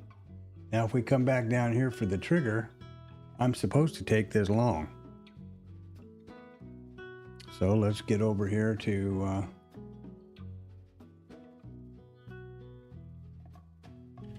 Bookmap and see if we come down and get a trigger, which is right here. Why the A didn't plot is beyond me. Perfect.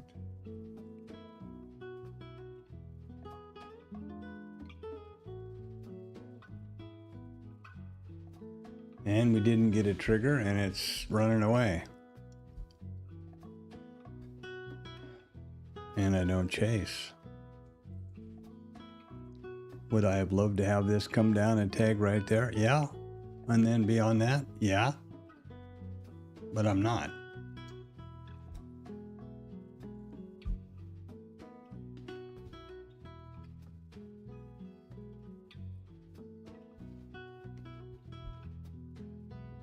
Are we going to get a double top? And then I'm going to go, damn, that's probably going to revert back to the mean. Yeah, probably. I'm kind of tired of it.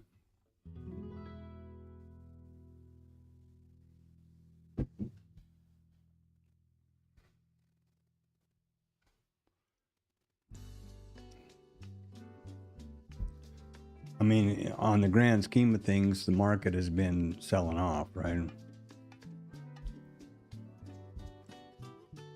I'm ready with the long trigger. Oh, let's do the quick one. Okay, 2, yes, both, okay. Didn't get a trigger here yet on either one.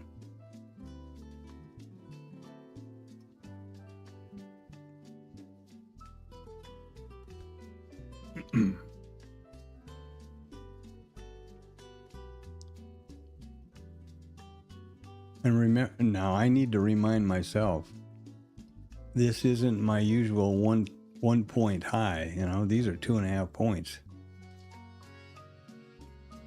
Another 50 cents from here to here, and that's a stop. It's also T1. If this would have tagged the trigger and I got long, we'd be up 5 handles. We'd be T1 plus, right?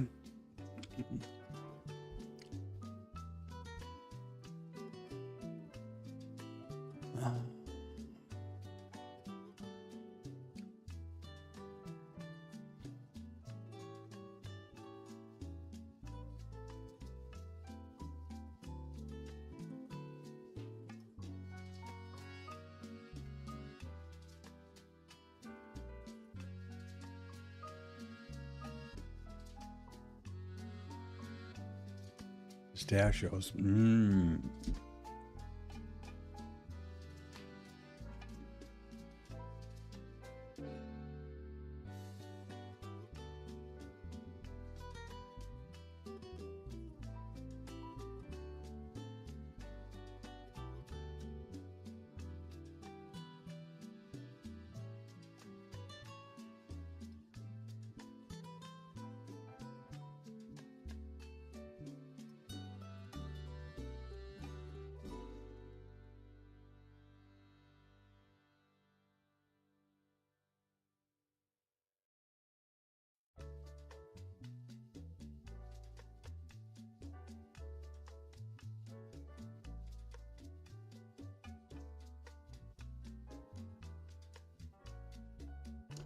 So I don't like this price action at all, but it's coming down towards the trigger right there. Look at that. And out the other side.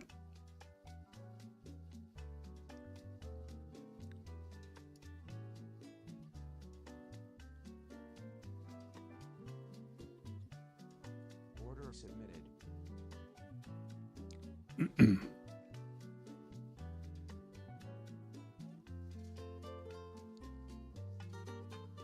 Order submitted. Okay.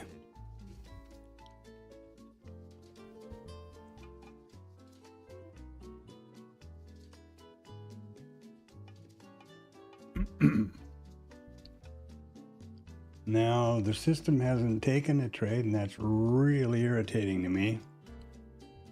And I'll get stopped. There you go. God damn it. And there's no trade over here, and I don't know why.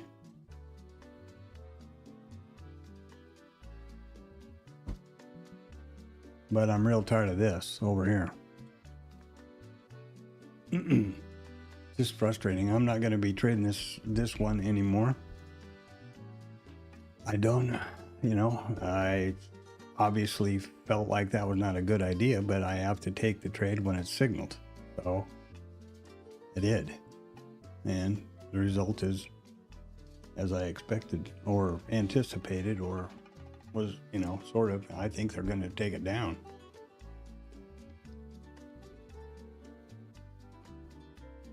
Now, I bet I know why the system didn't take the trade. I bet the, the system there were not 2 bars on the short. So that the criteria filter kept it out of the trade. Now, what I've got to figure out how to do is, and there's another B.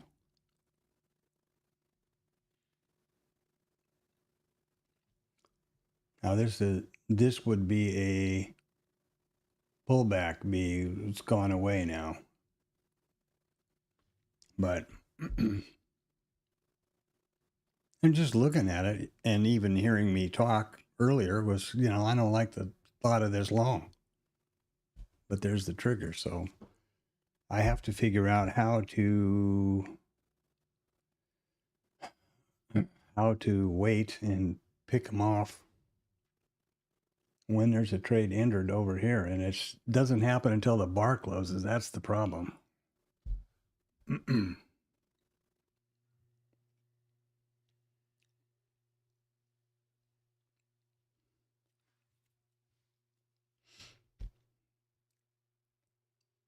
I don't know what to do. In case you can't figure that out.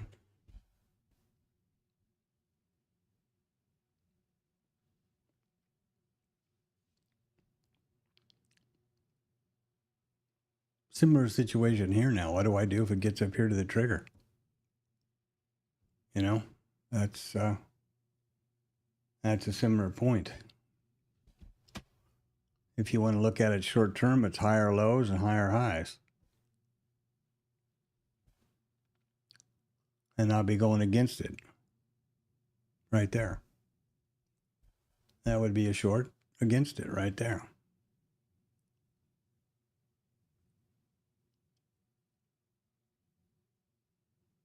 Order submitted.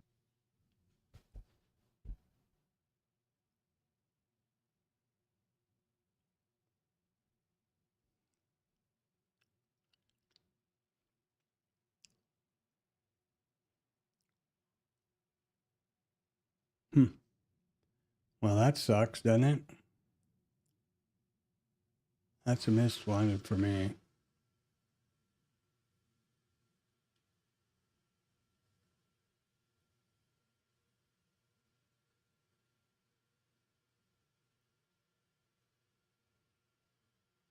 Order submitted. Order submitted.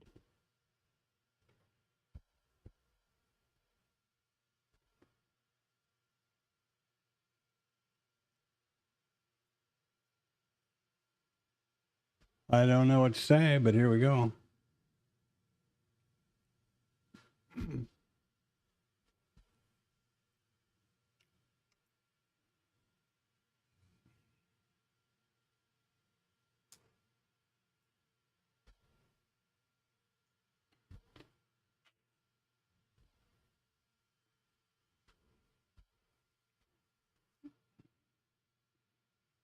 Now I'm not going to move my stop away from my entry, put it up over the high, for example, because that's not the approach. Does this look bad? Yeah, I think it's probably going to stop.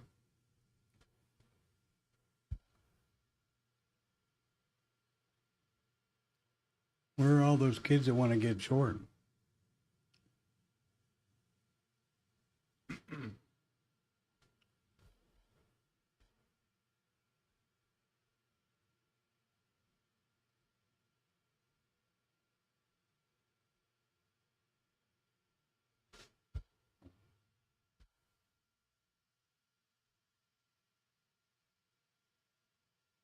And stop again.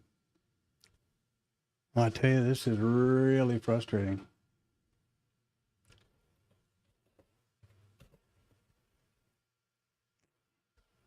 It's just not working here, and I'm going to quit doing this until I figure out why.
I have no idea what they're doing now.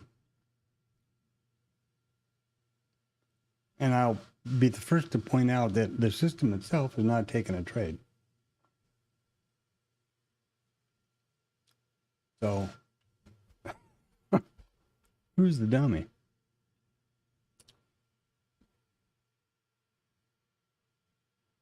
But what's happening here is I'm dying by a death by 1,000 cuts, even though it's micros. You know, that's this needs to be sustainable, and it needs to be my business. Or I'm going to go find something else. I'm have to go find something else to do, and just keep it as a hobby, like off and on previously.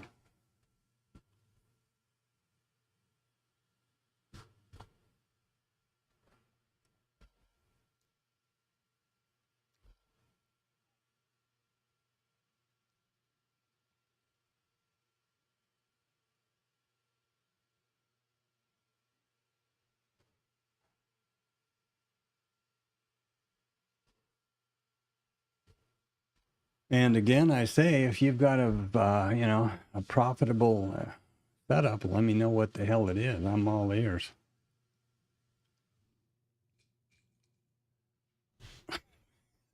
This was backtested. Real profitable was doing great until about a month ago.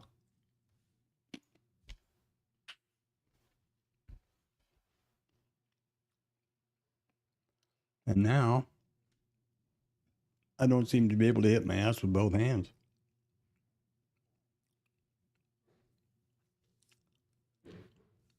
Maybe my mind is doing it. I don't know.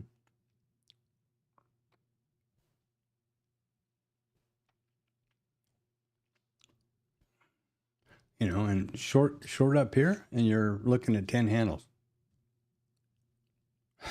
Jesus.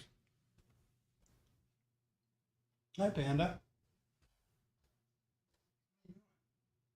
How's the panda doing? Yeah. What are you doing? Well, I'm doing noisy things. Panda's saying, Dad. She's going, Dad, what the hell are you doing?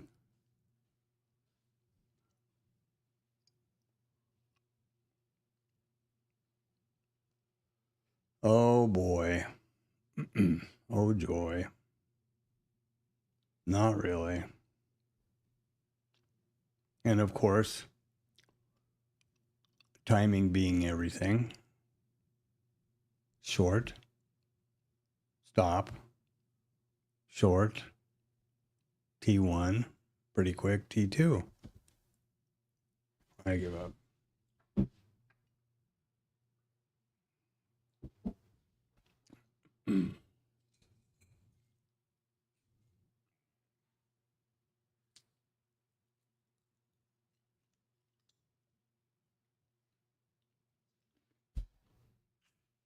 I think I'd feel better about this if I was just winging it, just gunslinging. But having put so much time and work and effort into this system and backtesting it and trying to do everything the right way, and getting salt pounded in my ass is getting kind of disappointing, to put it mildly.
There's T2. So you see, here's my problem now. Let me just start over. This is the advantage of a positive risk reward approach. There were 2 stops. Had I taken along a short here, it would be T1, T2. This would be more than profitable because it's 2.5 to 1. But I didn't take that trade because it wasn't signaled to take. I'm just pointing out how you just need to keep moving. And I'm not certainly an example of how to do this, so I don't know what to do here.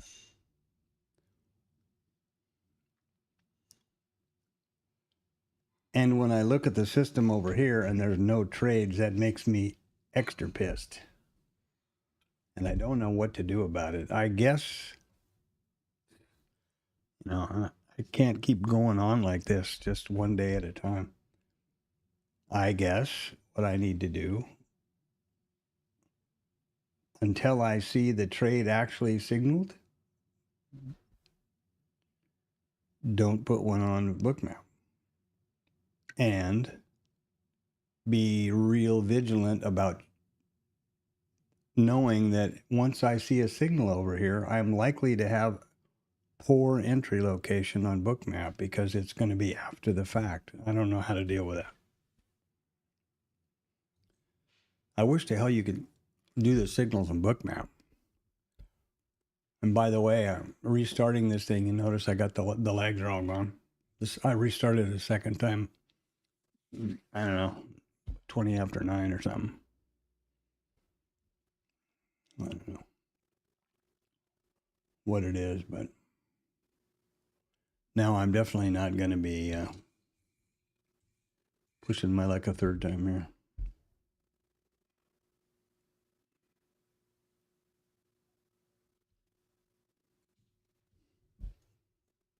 That really sucks.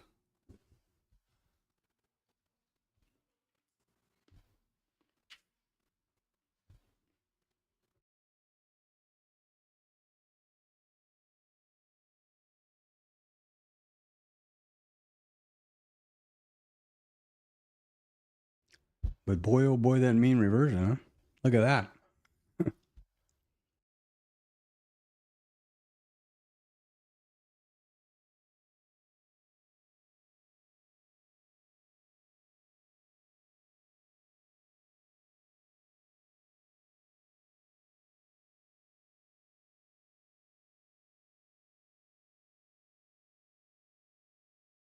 Trying to think of just how you would code that. I've looked at higher highs and fractals and all kinds of stuff here.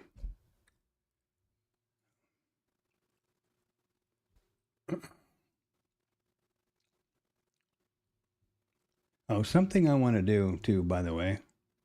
Maybe somebody in here knows. I don't. I'm 99% sure these have got to be lagging. So I'm going to keep this open with the fractals on and watch. I won't keep you guys having to look at it, but I'm going to watch this to see how these fractals materialize. I don't think they can be used as a signal at all. And I'll try to get the right window working here. Sorry.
Happy Valentine's Day, Antonio.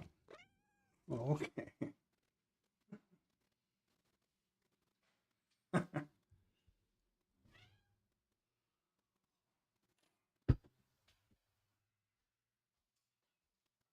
want to look at the things to do. Yeah, I know you're really cute.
So if you're not familiar, this is how Bookmap marks live trades. Entry, target 1, target 2, stop, in this case. Same thing, entry. This little green line is break even, assuming that it got down to the T1. The break even would go to the stop.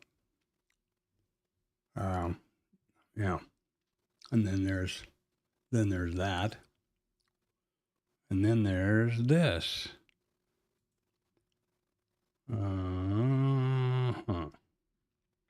And that's about as accurate as you're going to get.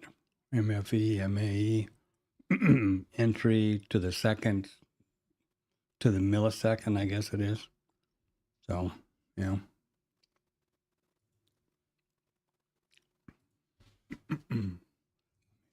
Great. None of that helps, right? That helps me.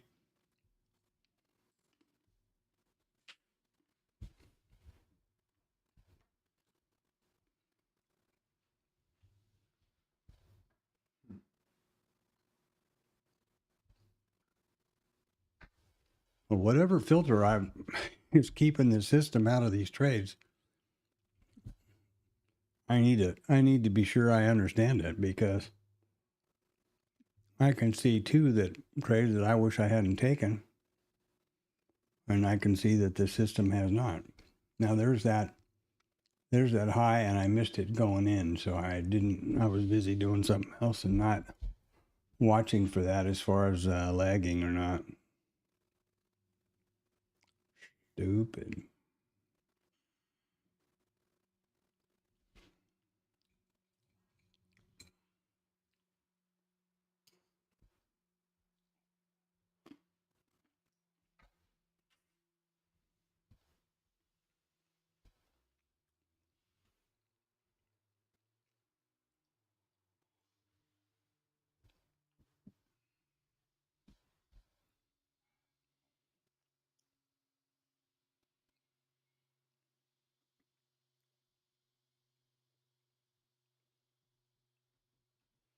I'm going to stick over here on IRT. Well, I don't have to. You don't have to suffer with me. Never mind.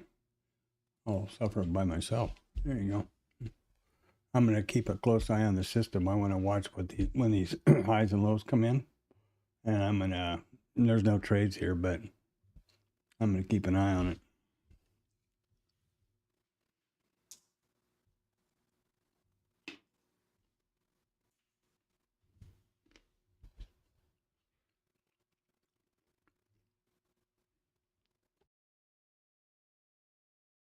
And I'll try not to crunch pistachios in your ear.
Oh yeah, that's way late.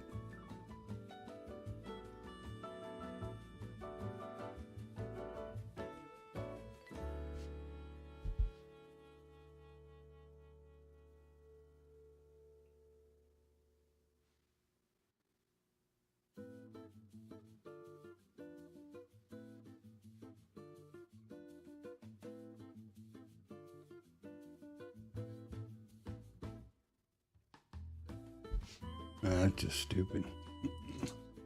One of those indicators to make feel better.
Oh, look at them go. They're so excited.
My problem with mean reversion trades has always been, I always feel like I'm picking the top, trying to pick a top or a bottom.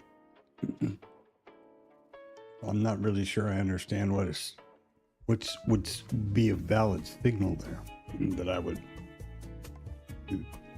could use.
And of course, there's always, in the rearview mirror, there's always the simplistic clickbait signals like double top, I don't know what you call this thing. Maybe those are valid. That beats the hell out of me. One thing I know, I'm starting to feel like the further I get into this, the less I'm understanding it. From this point of view, I've been doing this for a while, but trying to make a real concerted, valid switch to this methodology of trading with probabilities, and it makes perfect sense to me logically. So I think it's a good idea, but boy, oh boy, the results lately have been terrible. Just a series of stops in a row. This is now 10. I think, if I'm not mistaken, was eight in a row the last time. Now the couple today, that's 10. According to the statistics on the back test, I should expect 6 consecutive stops in a row at some point over 500 days and 1,000 trades. Well, damn near double. That should signal to me that something's wrong.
You too, Antonio. Have a good one.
Okay, well,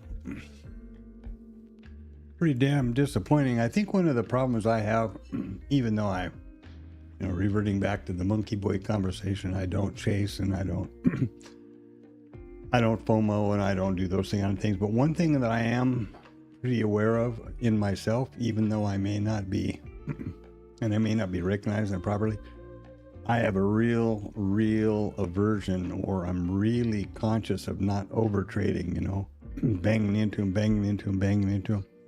So when two stops, I'm stopping. I just think, okay, now let's just calm down right here. Even though these were both signaled essentially from the system. And then I know a lot of people that go, well, yeah, no, I just put them back out there, like here.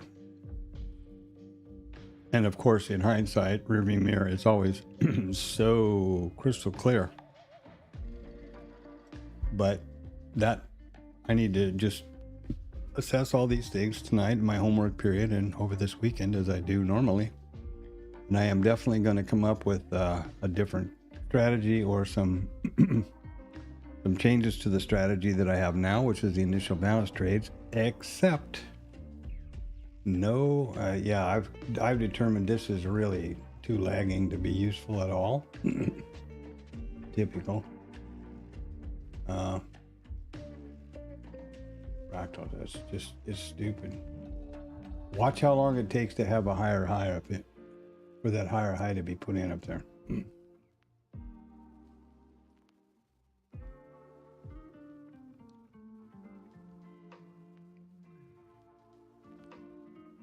Or I should say, I'm going to. You don't have to. Y'all don't have to watch anything.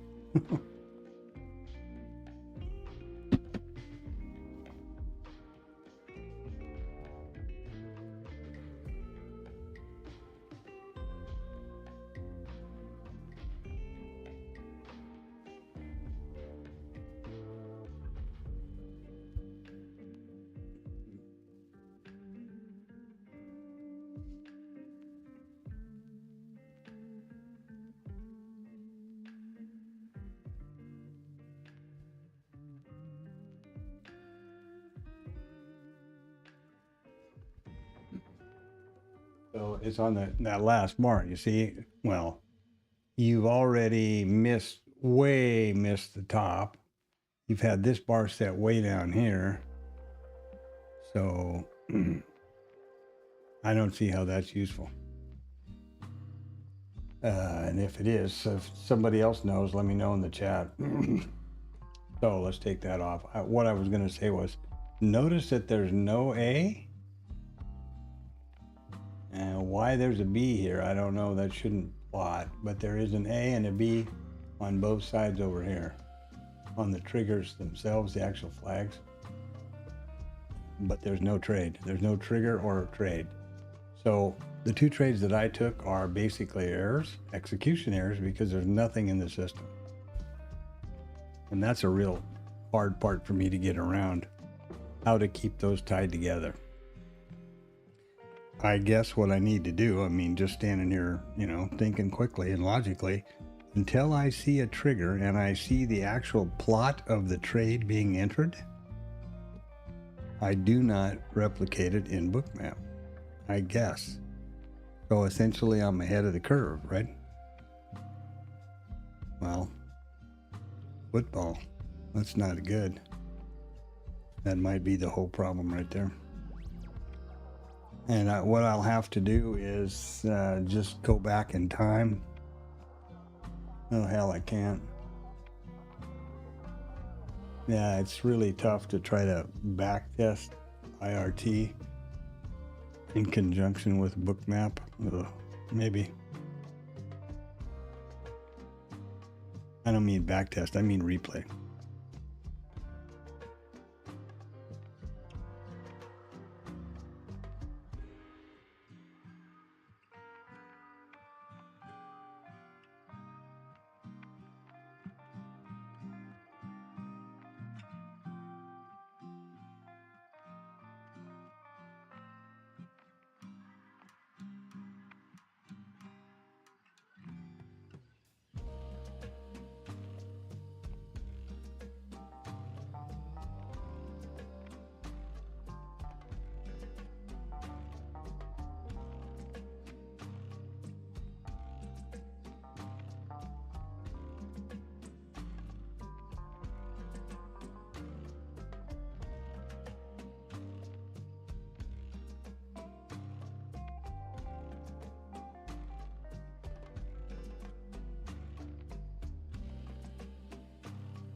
I can tell you that a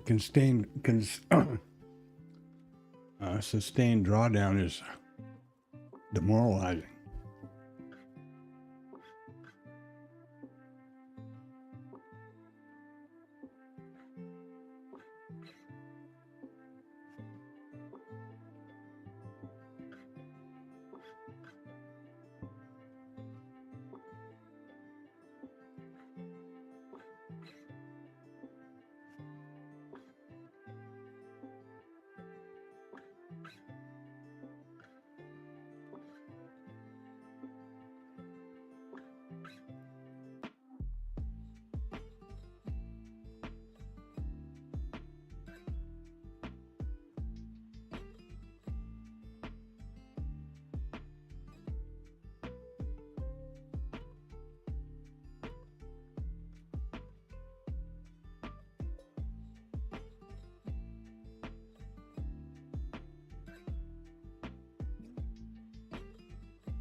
Well, that 3-bar reversal worked out pretty snazzy.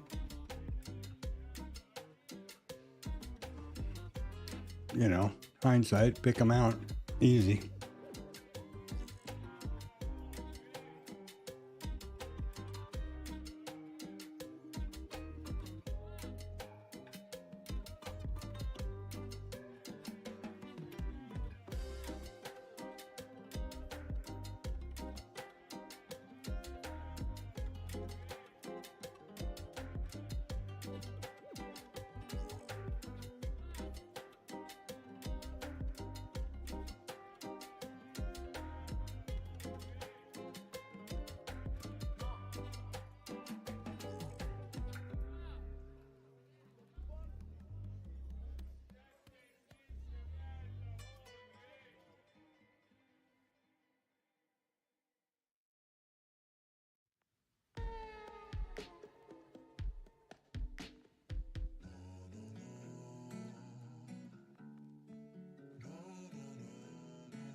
Well, if you're trading double tops, you're kind of happy, I guess.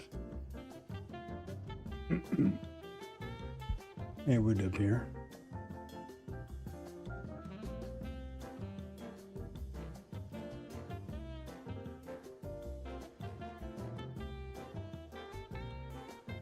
The hell is going on here?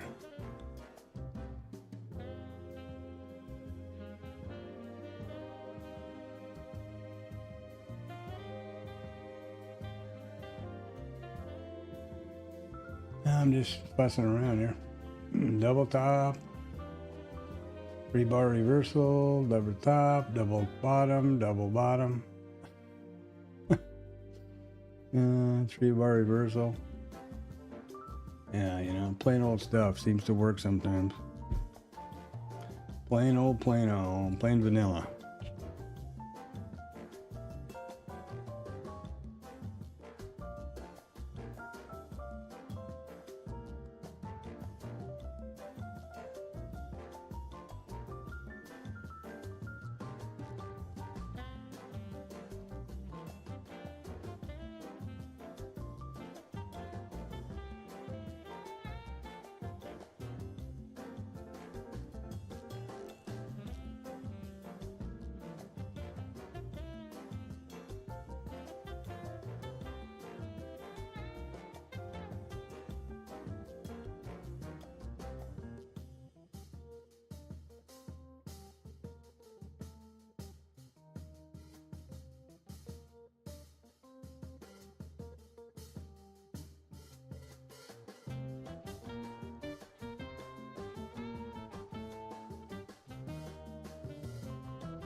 So there we have a little unexpected risk potential there.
Well, let's see here now. So POTUS couldn't resist the microphone. Glad I didn't try to trade through that. It's exactly why I said I appreciate. Notice that you'll never see anything like that on investing.com, but Financial Juice picks this kind of stuff up and puts it in here. Now this happened since 11:30 because this wasn't in here before that I saw, and I made even comments about it earlier this morning that there was no potential market risk, which is what I mean. Fine for Trump to speak, but I'm glad that they put this in the schedule because that's definitely potential risk to our auction. And he just finished here, so a little bit ago, so good. Perfect timing on my part.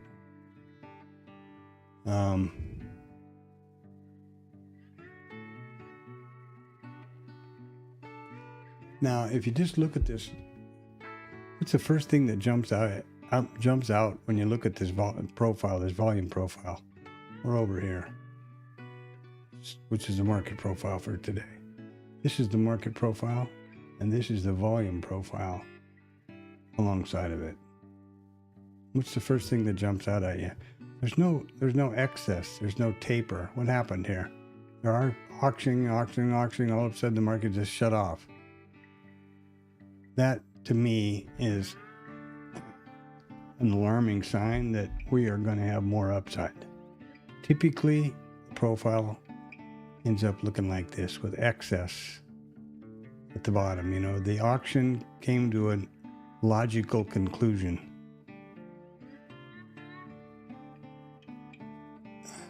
Look at any of these.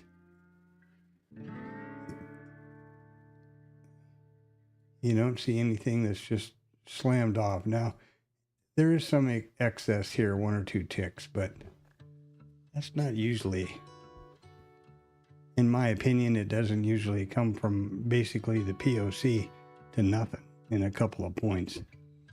Just same way with the NASDAQ. This is a crazy weekend. Tomorrow's, holiday doesn't matter to anybody, but Monday's a holiday, trading holiday, and it's Friday the 13th, and a lot of people are probably looking at a longer weekend.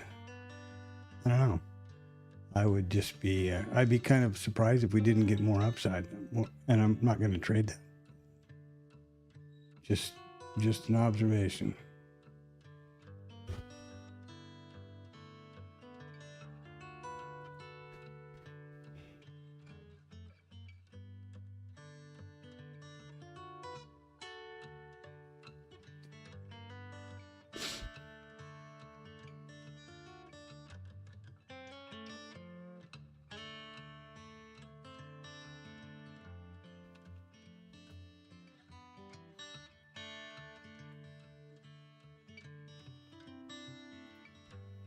Well, so what have we done so far today?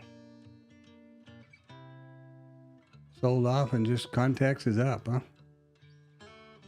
No question about it. A couple of disappointing trades here signaled for me. Signaled, in my opinion, on the system, but to be honest, the system actually didn't take the trade, so that's something I really got to look into this weekend. That's ridiculous on my part.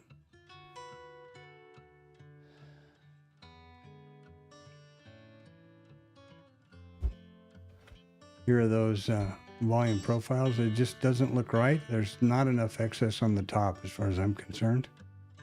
We don't have any. Looks to me like the market just, or the auction just didn't finish normally. Down here, yes. Up here, no. Then we with the NASDAQ. What I was just talking about a minute ago. And here we are, what a hell of a week. Boom, boom.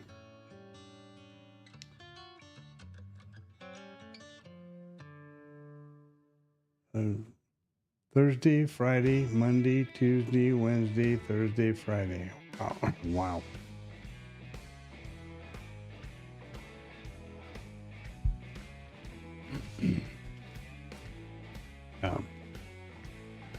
Well, we'll stand by here and just let the market play for a while, and I'll look at the back test and the strategy at 1400 as usual. And then we will have the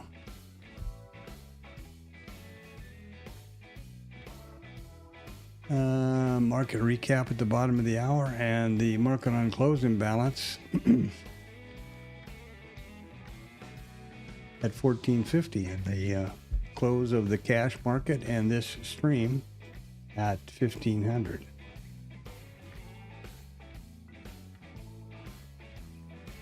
There will be no stream on Monday because it's a trading holiday, and I don't stream or push the levels because it's just this half days and light volume and half days. I don't mess with it. It's corrupted data as far as I'm concerned. So the stream will pick back up again on Tuesday morning at 0800. And the levels and everything, price levels, etc., will be pushing out from 1700 on Monday, as usual for the ETH Tuesday's trade.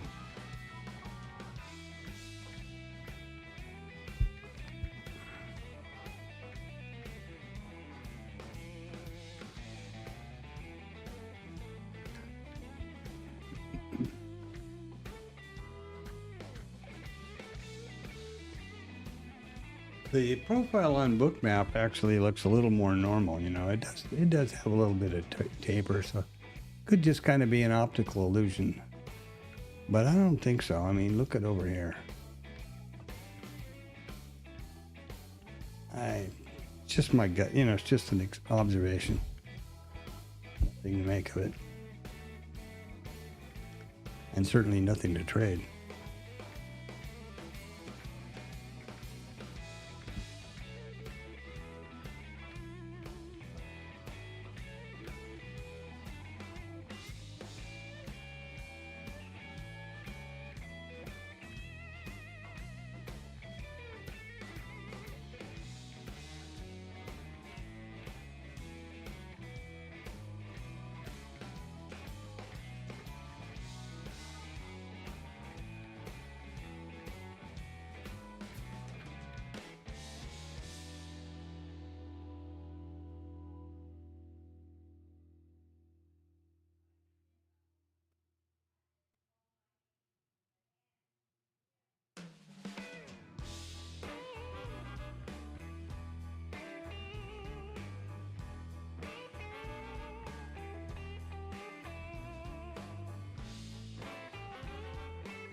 Well, here's another attempt at a signal, but it isn't because it's approaching the IB high from the top.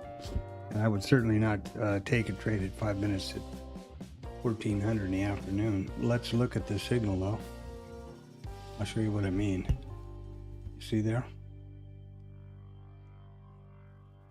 Now, as I said, it's not valid because it needs to come on the IB high. It needs to come from the bottom. And we didn't have a signal here because of the cadence of the bars, the sequence of bars.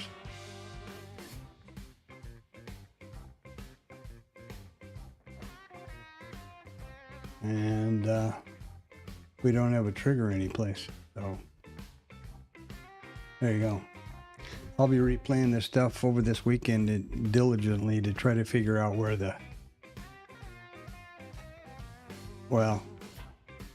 obviously the difference is in my physically entering the trades over here, trying to reproduce them as quickly as I see them in the live market with my money, and what the system is doing here in the IRT simulation, because I'm leery about my ability to code this up properly.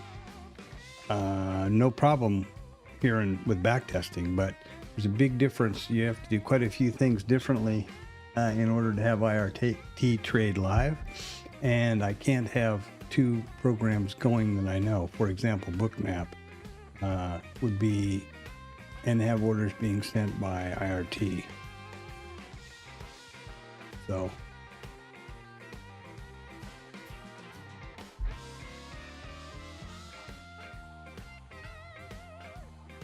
that's a problem.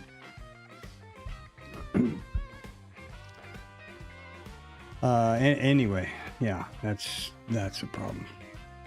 The system hasn't taken any order today, any trades today.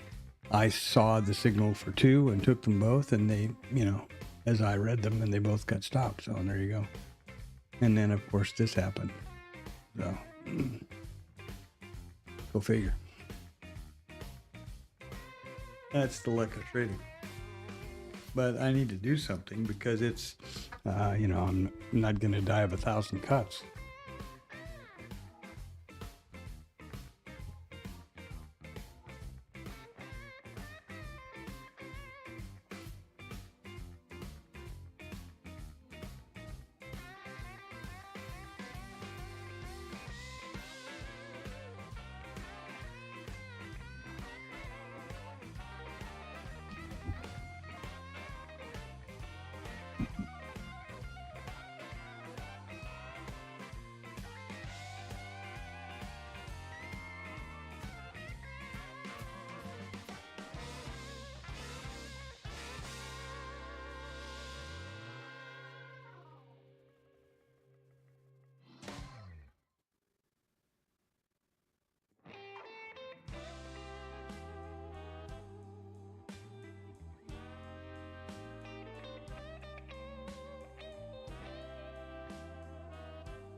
Well, happy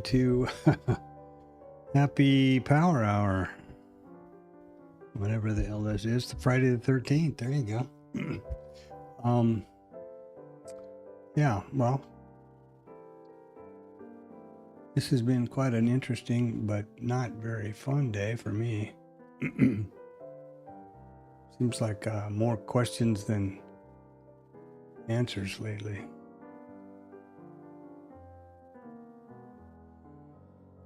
So here's our market so far today. And the two trades I took were right here, both signaled in my opinion, and we'll talk about that right now. The first thing to establish or just be reaffirmed now, I guess you could say, is my opinion of approaching trading as a business, statistical business, not probability or, video game or subjective, discretionary, just hunches or guessing or whatever else. The most successful traders in the world have all come to the conclusion that I've read anything about or heard from, have all come to the conclusion that in order to successfully have a successful trading business with consistent profitability, you need to approach it from a probability, statistical point of view, and identify something that happens frequently, and then the parameters that qualify that for a trade. Then you capture a statistically significant data set of that setup and those criteria and decide if it has an edge or not. And in the market, you trade every time it shows itself, presents itself, and you lean on the law of large numbers to manifest to your account. Now, that's also the business model of a casino from the point of view of the house. They play no game on the casino floor which they have not pre-identified to have specific rules and a positive expectancy or edge. Then when they put the game on the floor, the only mission in life is to play that as many times as they can. That's why there's no emotion on the floor, particularly when people are winning or losing, because they're not there to win or lose. They're there to play as many occurrences as possible and rely on the edge, i.e. the law of large numbers, to manifest to their bottom line. And I think it ought to be pretty obvious that their bottom line works out pretty well for them. So that's the approach I'm taking, and I'm talking about Jim Simmons and Thorpe and Paul Tudor Jones, and Tom the Trader, the best loser wins guy. Anybody you hear about, Tom Sosnoff, any of the real successful, real traders, not internet bullshit, I don't want to step on anybody's toes, but you know what I mean? Not any of that Instagram or YouTube or any of those kind of people. And some of them may be, I'm not saying they all are. I'm just saying somebody that's really a bona fide, verified trader. You can see their performance. You can see their account. You can see their, one way or another, you can see that they are real. Jim Simmons, the most successful, Renaissance Technologies, the most successful hedge fund in history ever, still to this day. And all they did was probabilities and expectancy. They only hired mathematicians, statisticians, physicists. They hired nobody that had anything to do with finance. They built computer models and they traded, Markov chain and strictly probabilities. Most successful hedge fund in the world. So there you go. Tom Sosnoff continually talks about occurrences, trade small, trade often, law of large numbers. Just look it up, if you don't believe me, and you shouldn't. You should verify for yourself. So that's where I'm coming from. That's my goal. Having said all of that, we can look at the backtesting and how I go about doing that. So I chose as the regularly occurring patterns that I saw, the initial balance trades. Initial balance high, initial balance low, and there's 2 initial balance trades as per these rules, you'll see here in a minute. These are the rules that validate the initial balance high. Now, some of this noise right in here has to do with these signals that I'm trying to get to appear magically and correctly. Sometimes they do, sometimes they don't, and I'm not sure why. They are also reflected by these signals up here. So, I mean, it's a long story. Never mind. That's not important to what we're talking about here. But the mechanics isn't, right? Of the code isn't. But these are the rules. And I use the word rules because that's what IRT calls them. This is, by the way, this is the trading system definition in IRT, in Investor RT. Now, from a point of view of backtesting, the way it works is you identify the rules that produce what you want, the outcome and the, in this case, there are 3 rules. There's a B, and a trigger, not very imaginative. A would be the IB high, why that didn't pass the rule there, I don't know. And a B, then a trigger is when it comes back down to within this trigger zone. That would have been a long. Well, it would have gotten stopped out here, but it would have been a long. And you have to remember that you need to capture a statistically significant data set of this system to determine if it has an edge. What are the consecutive losers or stops, or the consecutive winners, all that stuff. You're never going to have, doing something 1 or 2 times is ridiculous because it's within the very good possibility of random distribution. So random distribution is just simply, everybody here knows that a coin is 50-50. You flip a coin 10 times, nobody's surprised that you're going to have more heads or tails than the other one. That's random distribution. Flip it 10,000 times, you're going to have 50-50 or mighty close to it, 49-51, whatever. So these are those rules then. In order to backtest those rules,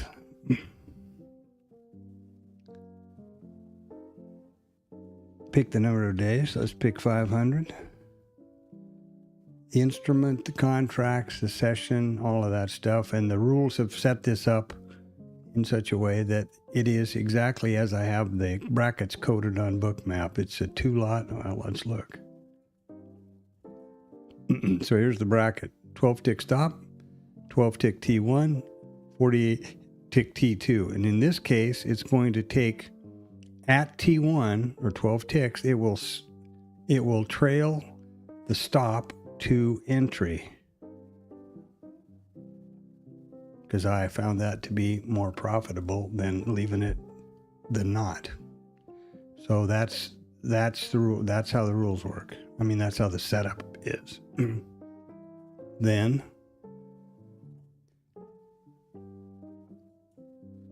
I'll click backtest, and the system will go back 500 days, and it will evaluate every one of these rules, every 1 minute candle for 500 days. And I can tell you from doing this a lot of times, that's around 225,000 plus candles. I started out trying to do it manually. That's how this chart developed, actually, as I realized I couldn't just look at the bars and think, oh Christ, I'll never figure that out.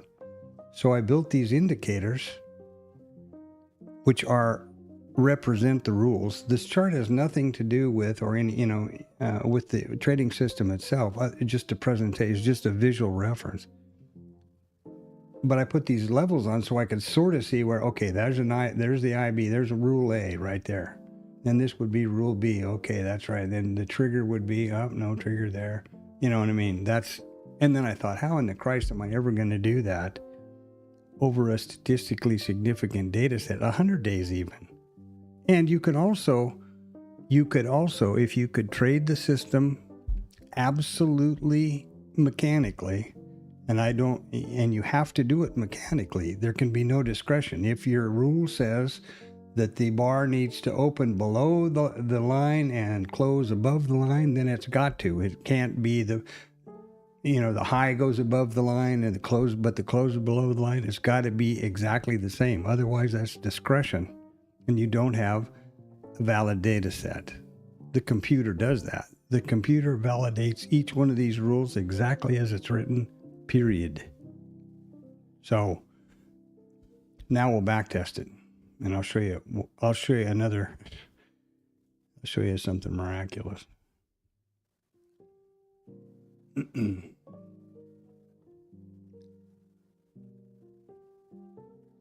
So there is 498 days, 223,285 1-minute candlesticks. Took 9 seconds. In this case, it's $11,000. So many longs, so many shorts. $1 short, favorable excursion, adverse excursion.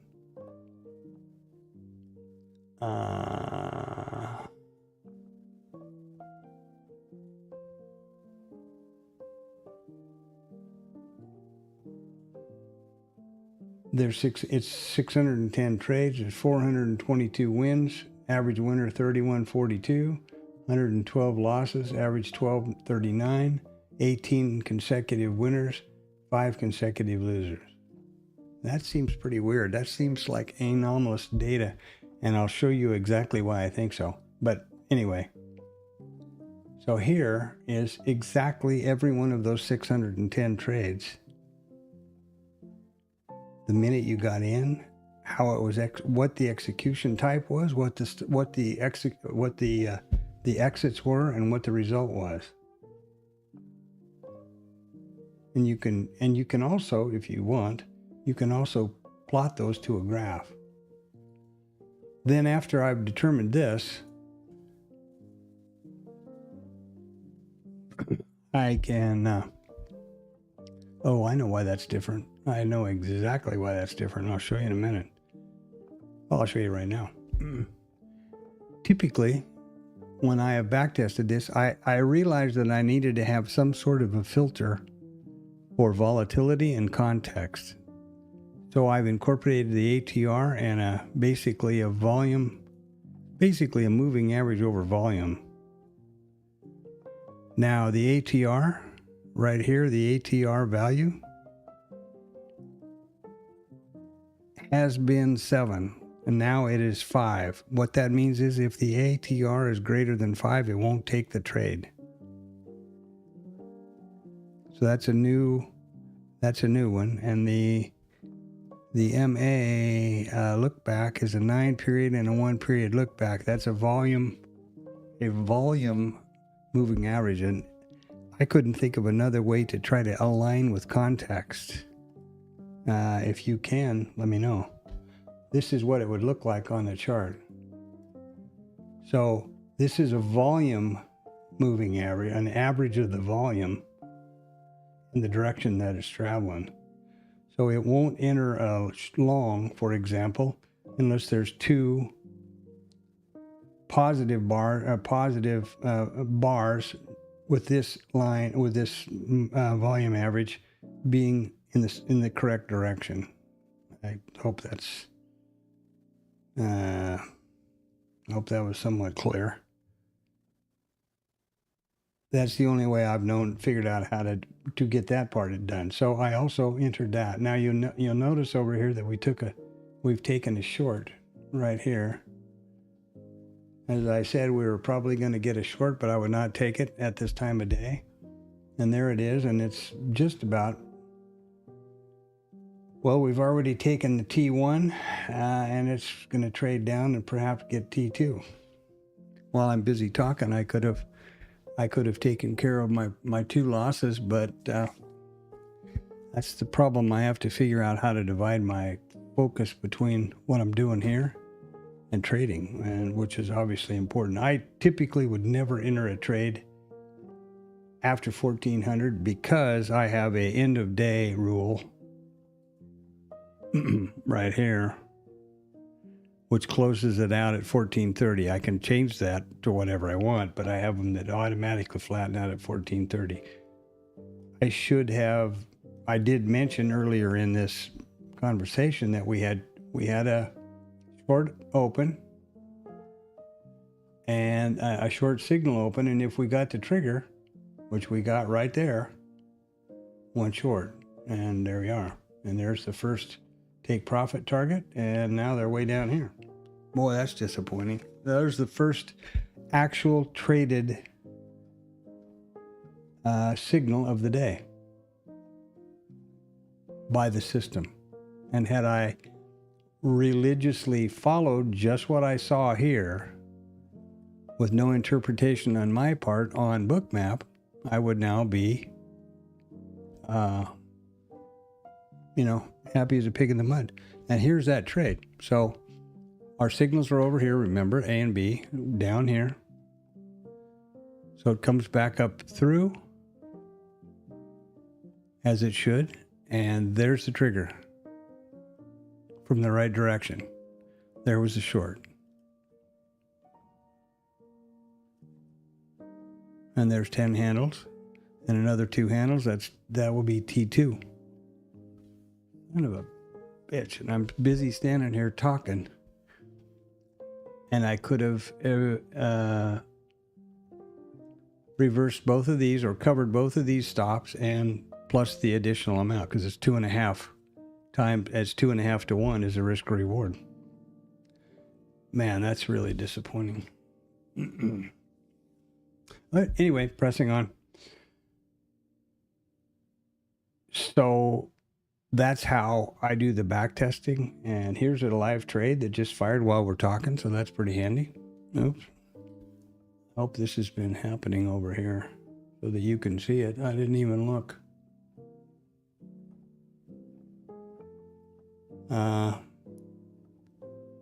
Yeah. Man, I need to be more attentive about what I'm doing here. I'm more switched on. I have too many places to look. So here's the system. There was the signals. There's a signal. There's the short. That's the one trade of the day on the system. And there is so far T1. So it's scratched. It's also trailed the stop to break entry, so that there's a minimum of T1. And then the runner would be T2. And in this case, that will be about 67, 57. That'd be when it gets down there to about 55 or so. It should be. Yeah, there it is. And there's T2. So there is, there's 2 positive trades. That would be 60 ticks.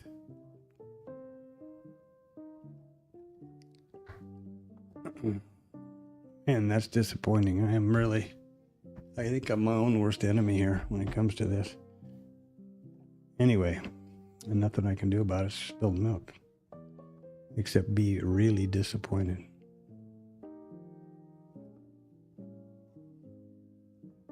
I have to definitely prioritize trading first and talking and streaming. The idea about it is to articulate. The only way I get my thinking into the stream is this voiceover. And I've tried to keep some sort of a schedule. That's why I do the back testing and everything at about 1400, which is usually nothing of interest as far as trading goes in my world. So today was not the case, and I screwed myself by not recognizing that. This average trade is a 2.5 to 1 risk reward ratio. There was 2 stops up here. So there would be both of those cleaned up, and it would be 25 ticks positive. I'm sorry, 12.5 ticks positive. But no loss and no depletion of capital. So the back test, I hope I showed you that, but we'll do it again in case. And I know exactly why there's a big reduction in the total revenue at 11,000 or say 12,000 bucks. And that's because of that ATR filter. So if I didn't show this properly, here it is again. And the way I do this is, and then, you know, consecutive losers, winners, losers, number of trades. And here is the total number of trades in each of the 610 trades and the time of the entry and everything else. And now, just out of curiosity, let's see something here. Well, I don't want to. Let me do this. Let me make a screenshot over here. So I have a record of this, the trade that was taken by the system finally. And now I'm going to trade this, change this to the ATR that had been in place, which was, instead of 5, was 7.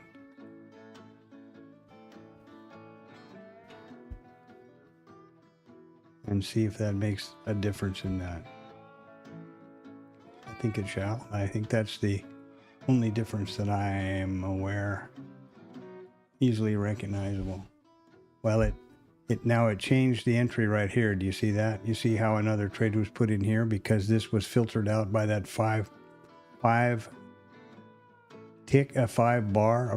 point average range filter. So it's added another one. This one remains okay, but it added another trade. So that's okay. You understand?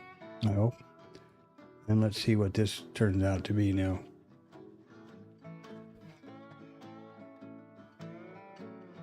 Oh, that's disappointing. Cool. So not much more volume there, much more profit. Should be around 20,000. So I need to look into what else I've changed that I'm not aware of. And I try to make changes systematically and methodically. In other words, have the system as it is, run a backtest. Make one change, run a backtest. See what it looks like. If it's good or bad, keep the change or throw it out. That's the plan. Now the next thing I do is take that backtest data and push it to this Excel sheet over here, Google thing or whatever. Now every one of these lines is a backtest.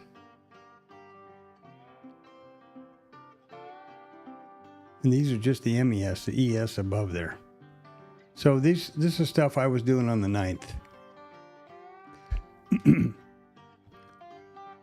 All different variations here. And here is what we just looked at. So that's the MES. 60 is the periodicity. It's a 1 minute chart. 12 tick stop, 12 tick target, 48 tick T2. 2 contracts at 12 ticks. The trigger trails to break even, and this is the ATR at 7. 498 trades, 646, 499. Average winner at 33 bucks. Loser, average loser, scratch, win rate, loss rate, expectancy, R factor, risk to reward ratio, consecutive winners, consecutive losers. Yeah, and exactly the same within a split second of the total. Now what I was getting at was, before I added some of those filters, I was in the high 20s up here, 23, 22, 25,000. And let's see what day that was. Right there, right? Yeah. That's a bad example. I'm sorry. This is when I had changed the parameters around to 12 tick stop and then 24, 24, 2, and 12. So instead of 12 and 24 and 12 and 48, this is 24, 24. So bad example. But the thing that's not so good about some of these is the expectancy and the win rate. Now, remember I said earlier in the stream at some point that the win rate is useless, taken by itself, and that's correct. Well, these people that talk about a 90% win rate, blah, blah, blah, sure. But what's their expectancy and what's their risk to reward ratio? You know, it can be upside down. They can have a 95% win rate and go broke in 10 trades. That's not important. Anyway, this is how I do it. This is how I approach it. I also have a systematic way from scaling up from micros to minis, which is this. And it's pretty disappointing at this point. So anything like this, any of these charts or anything that would be helpful, I'm happy to share any of this stuff. And that's pretty much it on the backtest story. Really disappointed I didn't jump on this one while I'm busy talking here. It's pretty disappointing. I mentioned this earlier, but I will say it again. Spend, as you might imagine, a lot of time. I'm just an old cowboy from Montana, right? I don't know how to code. Believe me, I'm not making a joke about that. So this has been a lot of work, figuring all this out on my own. There's nobody to tell you what to do. Watch a lot of videos that Chad's made on IRT and then figure out how to extrapolate something he did into what I want. There's a lot of time and effort. If you've done that, and if you have determined that as set up, as per these rules, as the expectancy and the edge, and you're going to trade it live, you cannot, every time you do something like this, and don't take a signal trade, you just threw all that hard work out the window. So now this one I don't worry about because I had set early before the session, I had set the ATR at 5, not 7. So I didn't have any trade until right there, talking here now. Didn't take it, and there was both trades. So I'm my own worst enemy when it comes to that. I don't know what to do. Well, I'm telling you the truth. So, you know, learn. If nothing else, learn from my example and do the other thing. Do the other opposite, you know. So there you go. I also did something that's, I don't guess it's going to hurt anything. I did a opening range trade. Because I've heard a lot of people on it, you know, you see, something I've noticed, like you see sometimes I scroll through, you know, YouTube to find some trading-y kind of thing to fall asleep to. And I notice, opening range trade, my best trade, 95% winner, you know, retire, $1,000 a day, whatever. And then pretty soon you'll see 4 or 5 different of these people there on YouTube post that same basic stuff, all about the same trade. And I got to wondering, well, why are they doing that? And then it came, you know, somebody mentioned, well, they do it because it's clickbait for subscribers. They post something that's got a lot of occurrences, which they can grab off the internet or off their charting to show positive examples of what they're saying. You know, doesn't show the loss, shows positive stuff. And the idea is to convince the newbies that they're there, you know, that person is there to help them and to subscribe and do all these kind of things. And then about every 3 months, they got to do it again to get another crop. Sounds viable. I mean, it sounds kind of nasty, but it sounds possible to me. Like that might be exactly what some of these people are doing. And so I thought I would make it my business to test out the opening range trade and see if it's really a thing, backtesting it properly. And here is the opening range, and I've have it coded up so that I can set the opening range trade is real simple. You pick the opening range time, in my case and most of their cases, 1 minute. And there's an opening range high and an opening range low. If it breaks the high first, you go long. If it breaks the low first, you go short. And the stop goes on the other side of the line. Now, you can have certain number of ticks, you know, I want it to be 4 ticks above or below or whatever. So I coded all of that stuff and I can set it all up. And here's a perfect example. There's you go along, you probably got T1, perhaps not, and then you're stopped out. You know, there's only one a day, but there's one every day. So that's how it works. I don't know if I can do 2 things here or not, or this is going to tip the system over, but let's check and see what the hell. It's Friday, and it's Friday the 13th. What the hell? Here we go. So here is that very same system right over here.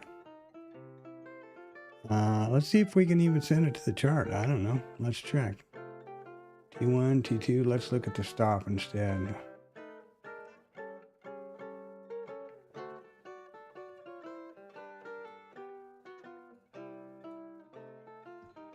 And there you go. There's the entry, and there's the stop.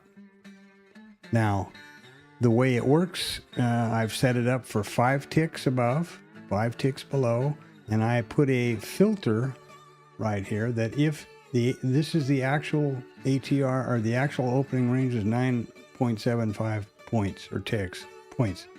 I put a opening range limit of 12 points. So if it were greater than or equal to 12 points, it would not take a trade. Okay. So that's how this is set up. You can see that it works accurately. Now watch this. For all these YouTube people that are busy. 2 contracts, the MES, the RTH session. You've just seen it take a trade. Let's backtest that over 500 days. $1,800 over 500 days. 400 trades.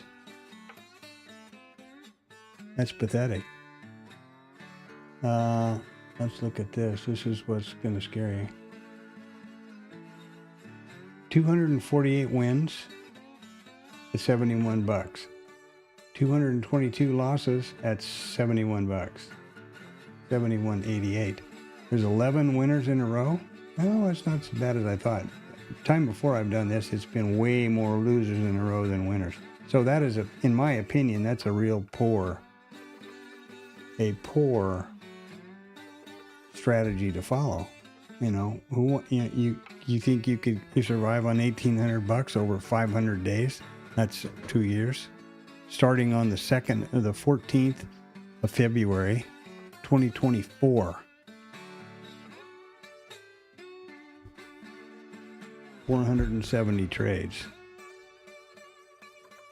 That means then that 498, so that means that 18 of them, 18 days were wider than the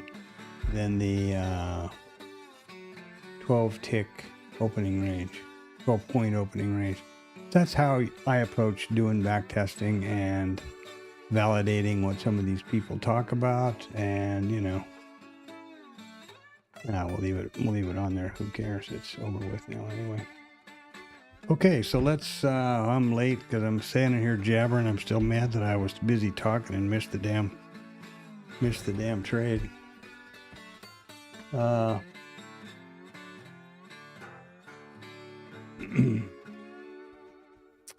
Yeah. So, the recap today. Boomer didn't have a good day. Boomer's bummed. Here you go. Remember, it was CPI this morning, and this is a holiday weekend, and there's more, there'll be more data next week, and we're in earnings season.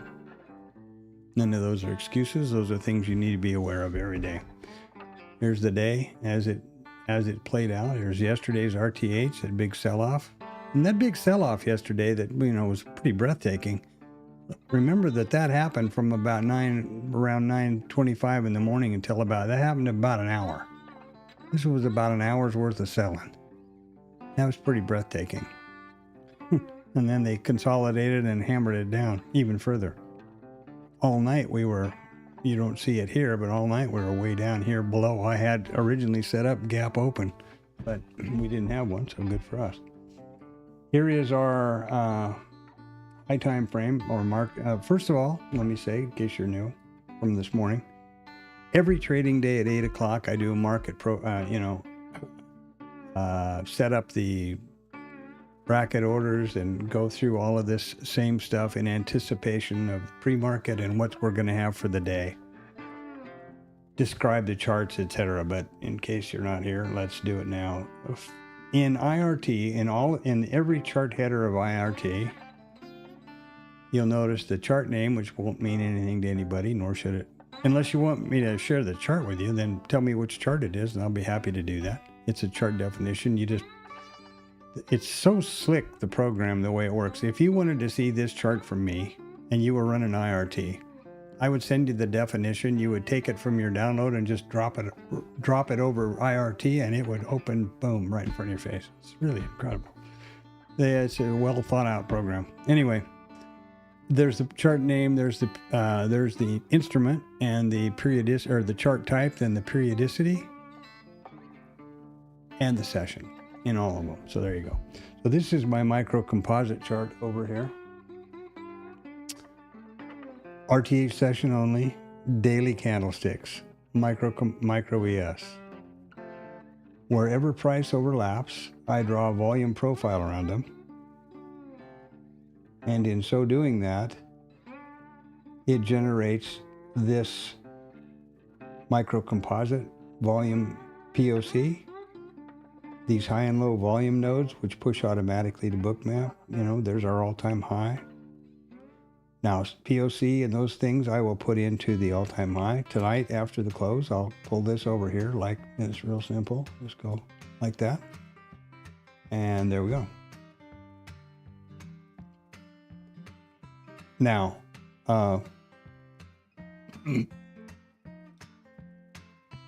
the session prices here also push automatically to bookmap. And those are all right over here. There's the high and low volume nodes, my MC column, and then the rest of it's, session prices. So let's get back to the market recap.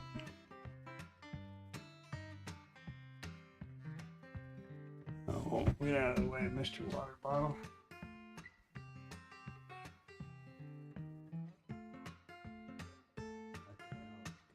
Wow. Sometimes his mouse gets sticky and it's just real obnoxious. Okay. And then we've talked about backtesting till I'm blue in the face. We're going to finish on the bottom too. We're selling straight down. They didn't catch that excess on the top I was thinking about. Well, let's keep going. Here are my two news sources. Investing.com and up there. I originally used this for a long time. It only tracks and reports real economic events, non-farm payroll, CPI, GDP, whatever it might be. CPI. And you notice how they turn into a link? So if you want to know about that, you can click it and find out everything about that report. You can filter it for any time zone or reports you're interested in. If you're in Kuala Lumpur and you want to only track the Nikkei, well, there you go. Set yourself up, no problem. Obviously, it's free by all these freaking ads zooming around here, but my theory here is to keep these kinds of resources that I use on the stream free so that if anybody would like to have a look, have a great one, Richard. Take care of yourself. Anyone would like to have a look or use them, they can. This is Financial Juice. It is similar but it has one advantage that I do really appreciate. they pick up these non-economic related things that occur that come on the schedule through the day that might be potential market or auction, have impact on the market auction, which is really important nowadays. Unless you've been asleep, you would know that. And then there's more of a squawk box over here where we will get market on close imbalance at 1450. Let's look next week. So next week, Monday nothing, Tuesday's lights, durable goods on Wednesday, Philly Fed and initial jobless on Thursday. Core PCE, GDP, Fridays. And it is earnings season. And you don't, And what I mean by that is these are the earnings out today. So it's, can't snap it or anything, but you have access to this resource free. So there you go. All right. So that's the market on close imbalance. We're going to have the market on close imbalance we're going to have in about 8 minutes. And I'm going to say adios to Richard.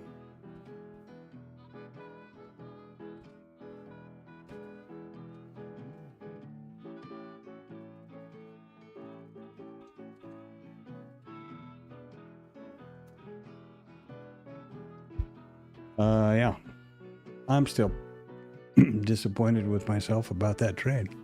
Right there, look at that. Boop, zoom. And this would be one that you could easily manage way past T2, by trailing up behind these swing lows, swing highs, and still be in the trade down here looking at the bottom. That's really disappointing. I can't afford to. This is what I am doing for my living. My career evaporated about a year ago. Through no fault of my own. Company was bought, and they said, "Well, we're not going to need any of you guys." And this is what I'm doing to support us. So this is not a game for me.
Okay, 6 minutes, so I'm gonna stand by here.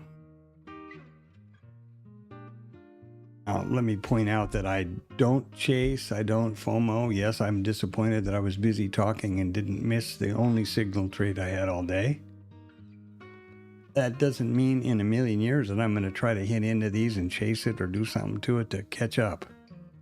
And if you can do that and you're successful, good for you.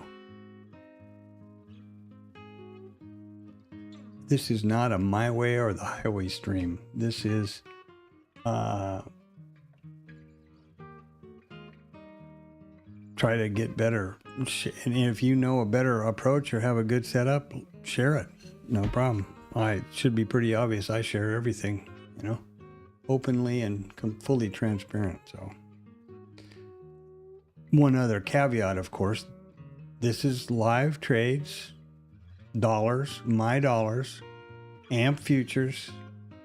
And if you were around, you've heard me articulate exactly how I anticipate these trades and how I take the trades and how I manage the trades.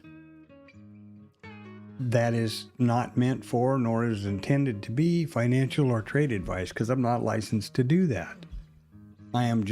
This is my virtual trading journal that I share openly. And the only way to get my thinking at the moment into the stream is my voiceover, my narration. So there you go. There you have it. Now remember, it's a holiday weekend. Will not be pushing data or streaming on Monday. The session prices will come live on Monday night. I may push them for some of those people who are addicted to trading in TLab and wherever that want them on Sunday night and Monday morning, but then I scrub all the data out so it's not there anymore. But anyway, they will come active on Monday night through next Friday, and the stream will start Tuesday morning at 0800, assuming I don't die, or the internet doesn't go away or something. I'm sure the market will be there, but yeah. 2.5 minutes for that market on close. I'm so disappointed about missing that. I can't even begin to tell you.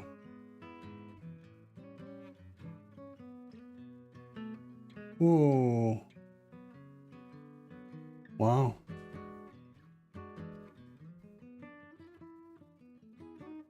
See that?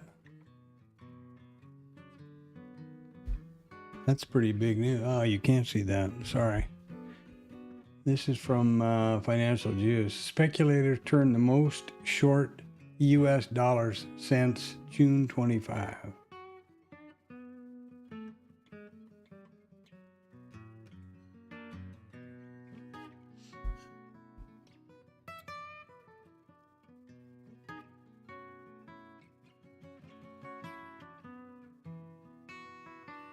I'm not sure what that means, but I don't think I like it.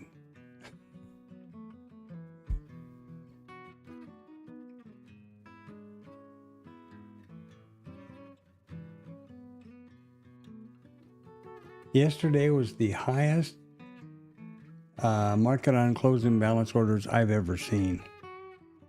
And I can prove it.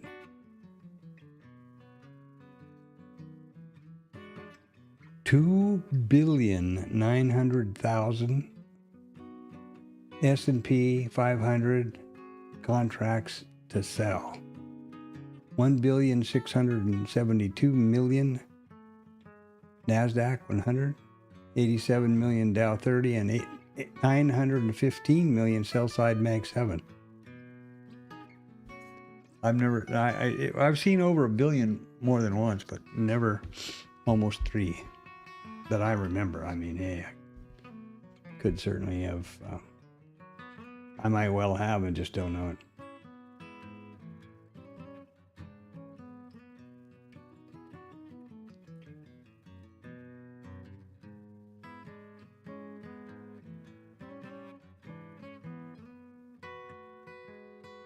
This is the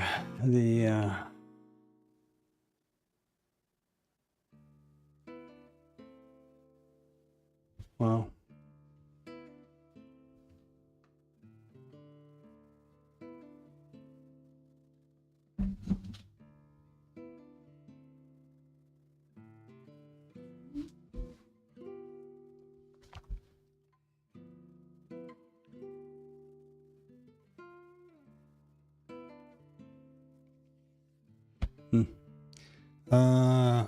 there's our market on close imbalance right there while I'm busy talking. That little bump right there, which put the crazy Ivan in our POC. And we'll get that market on closing balance over here in a minute. Right there. There you are. 538 million. Sell side. 527 million sell side. 193 million sell side. 35 million sell side Mag 7. So over 3 billion sell side in 2 days.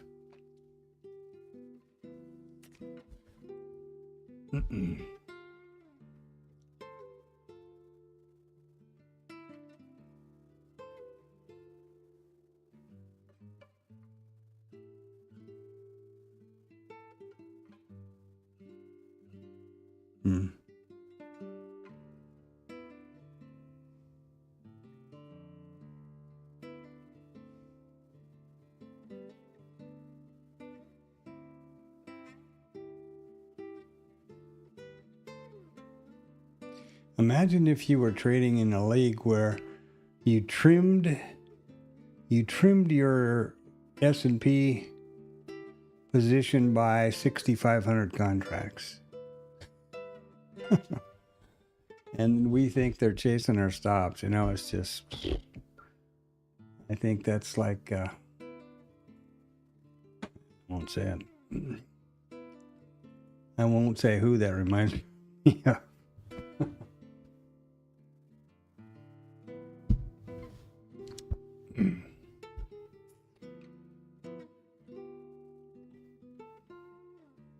Yes, sir. How disappointing. Man, I had an opportunity to get myself whole and did not take it.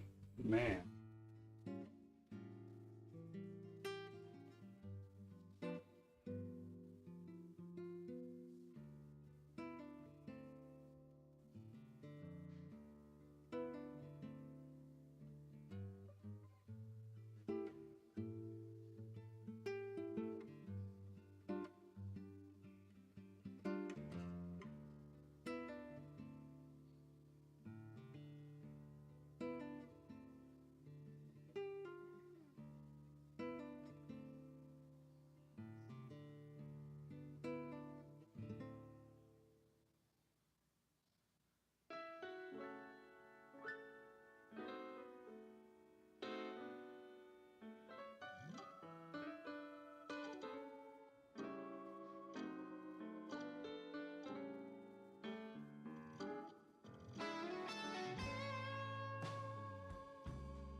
Okay, so that is going to put a very disappointing wrap on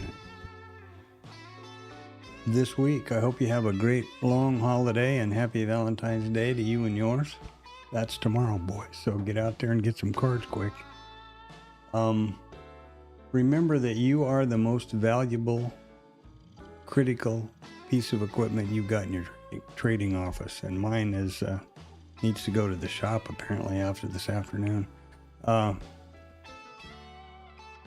We spend so much time and effort and money on monitors and equipment and software and strategies and indicators and all this stuff, and your eyes take in all that data, your brain processes it all, and you use that to make financial transactions that affect you and your family. Yet most of traders that I know don't pay attention to themselves much. You need to be well rested, hydrated. If you're on emotional tilt, keep the hell away from the mouse.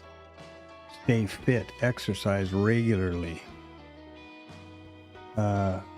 We are in a zero-sum industry. And what I mean by that is we are in the futures business, and the futures are by nature a contract between a buyer and a seller. So every one of these sales had a buyer taking the opposite side of it. Now, how did that person who had enough money to accumulate all this inventory, how are they going to make a profit? They're going to do that. The market's going to do that. The market goes down to go up, goes up to go down, goes down to go up, goes up to go down. That's how it works, because the other side of all of our trades is somebody that wants the market to go the other way. Now, those institutional traders are some of the most highly educated, fit, young, skilled, clever people around, and they are backed by bottomless pockets with, some of them have a whole floor full of quants coming up with ideas and code for them. And we think we're going to, get out of bed and stumble down in our basement and get rich. You really need to be sharp. Those other side, the higher time frame people, they come in, they don't care who you are or what your trade is, or if that's your stop, or if that's going to, put your family living under the bridge. Their job that they're paid for is to make money for that company. And there's only one way they make money: by taking your money. Because for every contract, it's only two parties, and it's a zero-sum game. If they're on the other side of your trade, they want you to lose, and they want that money. You need to get your head around that.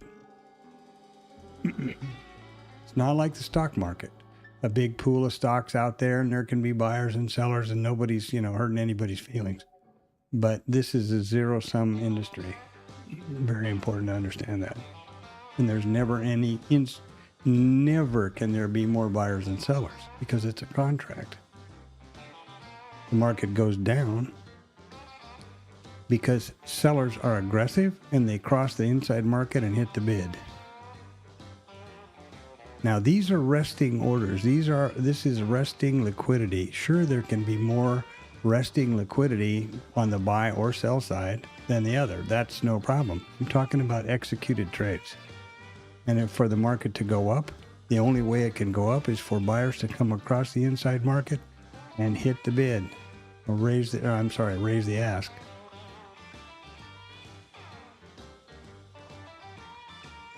There's no market maker here that's on the other side of that thing, like the Pat Goldman or those kind of guys as exists, or those specialists on the floor and, the New York Stock Exchange, when there's a big pool of stock out there that you can trade against. That's not the way it is in futures. Hey, Panda. So there you go. And we're going to shut her down here in about a minute and a half. Dismal performance for me today, and I'm really have to give some long, hard thought as to how I'm going to prioritize myself. I was busy talking about backtesting and missed a beautiful trade, the only trade signaled by my system all day. That was pretty new. Anyway, have a long weekend. Enjoy yourself. Get outside. I hope it's nice wherever you are, and that your family, you safe and warm and happy. That's what this world is all about. We're going to shut this down here at the top of the hour for 1500. That's the cash close. The system goes every trading day, every full trading day, from 8 o'clock in the morning with the pre-market and setup, and we pick we decide the statistical open type and pull the stats together. And all right, Panda. All right. My cat's going, shut up and give me a snack. Thanks for coming by. I'm not funded or monetized in any way by YouTube, so subscribe, likes and subs are really appreciated. Input in the stream in the chat is great. And let me know if you could use the session prices. I'm happy to fix you up with the link. Continuous from typically Sunday night till Friday. This will be Monday night to Friday this week. And there we go. There is the Cash Aruni. Valentine's Day is next on the list. Then it's President's Day. you know. And there you have it. So thanks for coming by. I appreciate it a lot. I, would really appreciate comments. And no, I think that's a bad idea. This is the strategy I use. Do. That would be really great to get a dialogue like that. And take care of yourself. Have a great day. Rest of it. And great weekend. My advice is, if you want to watch the market on Monday, okay. But those light trading days are not usually very good, in my opinion, or very lucrative, in my opinion. And whether they'll have a structured trade or not, that's beside the point. And they're typically light in volume, so that's a real good opportunity for some clever guy to shove the market around. All right, have a great one. I'll see you on the other side. Tuesday morning, 0800.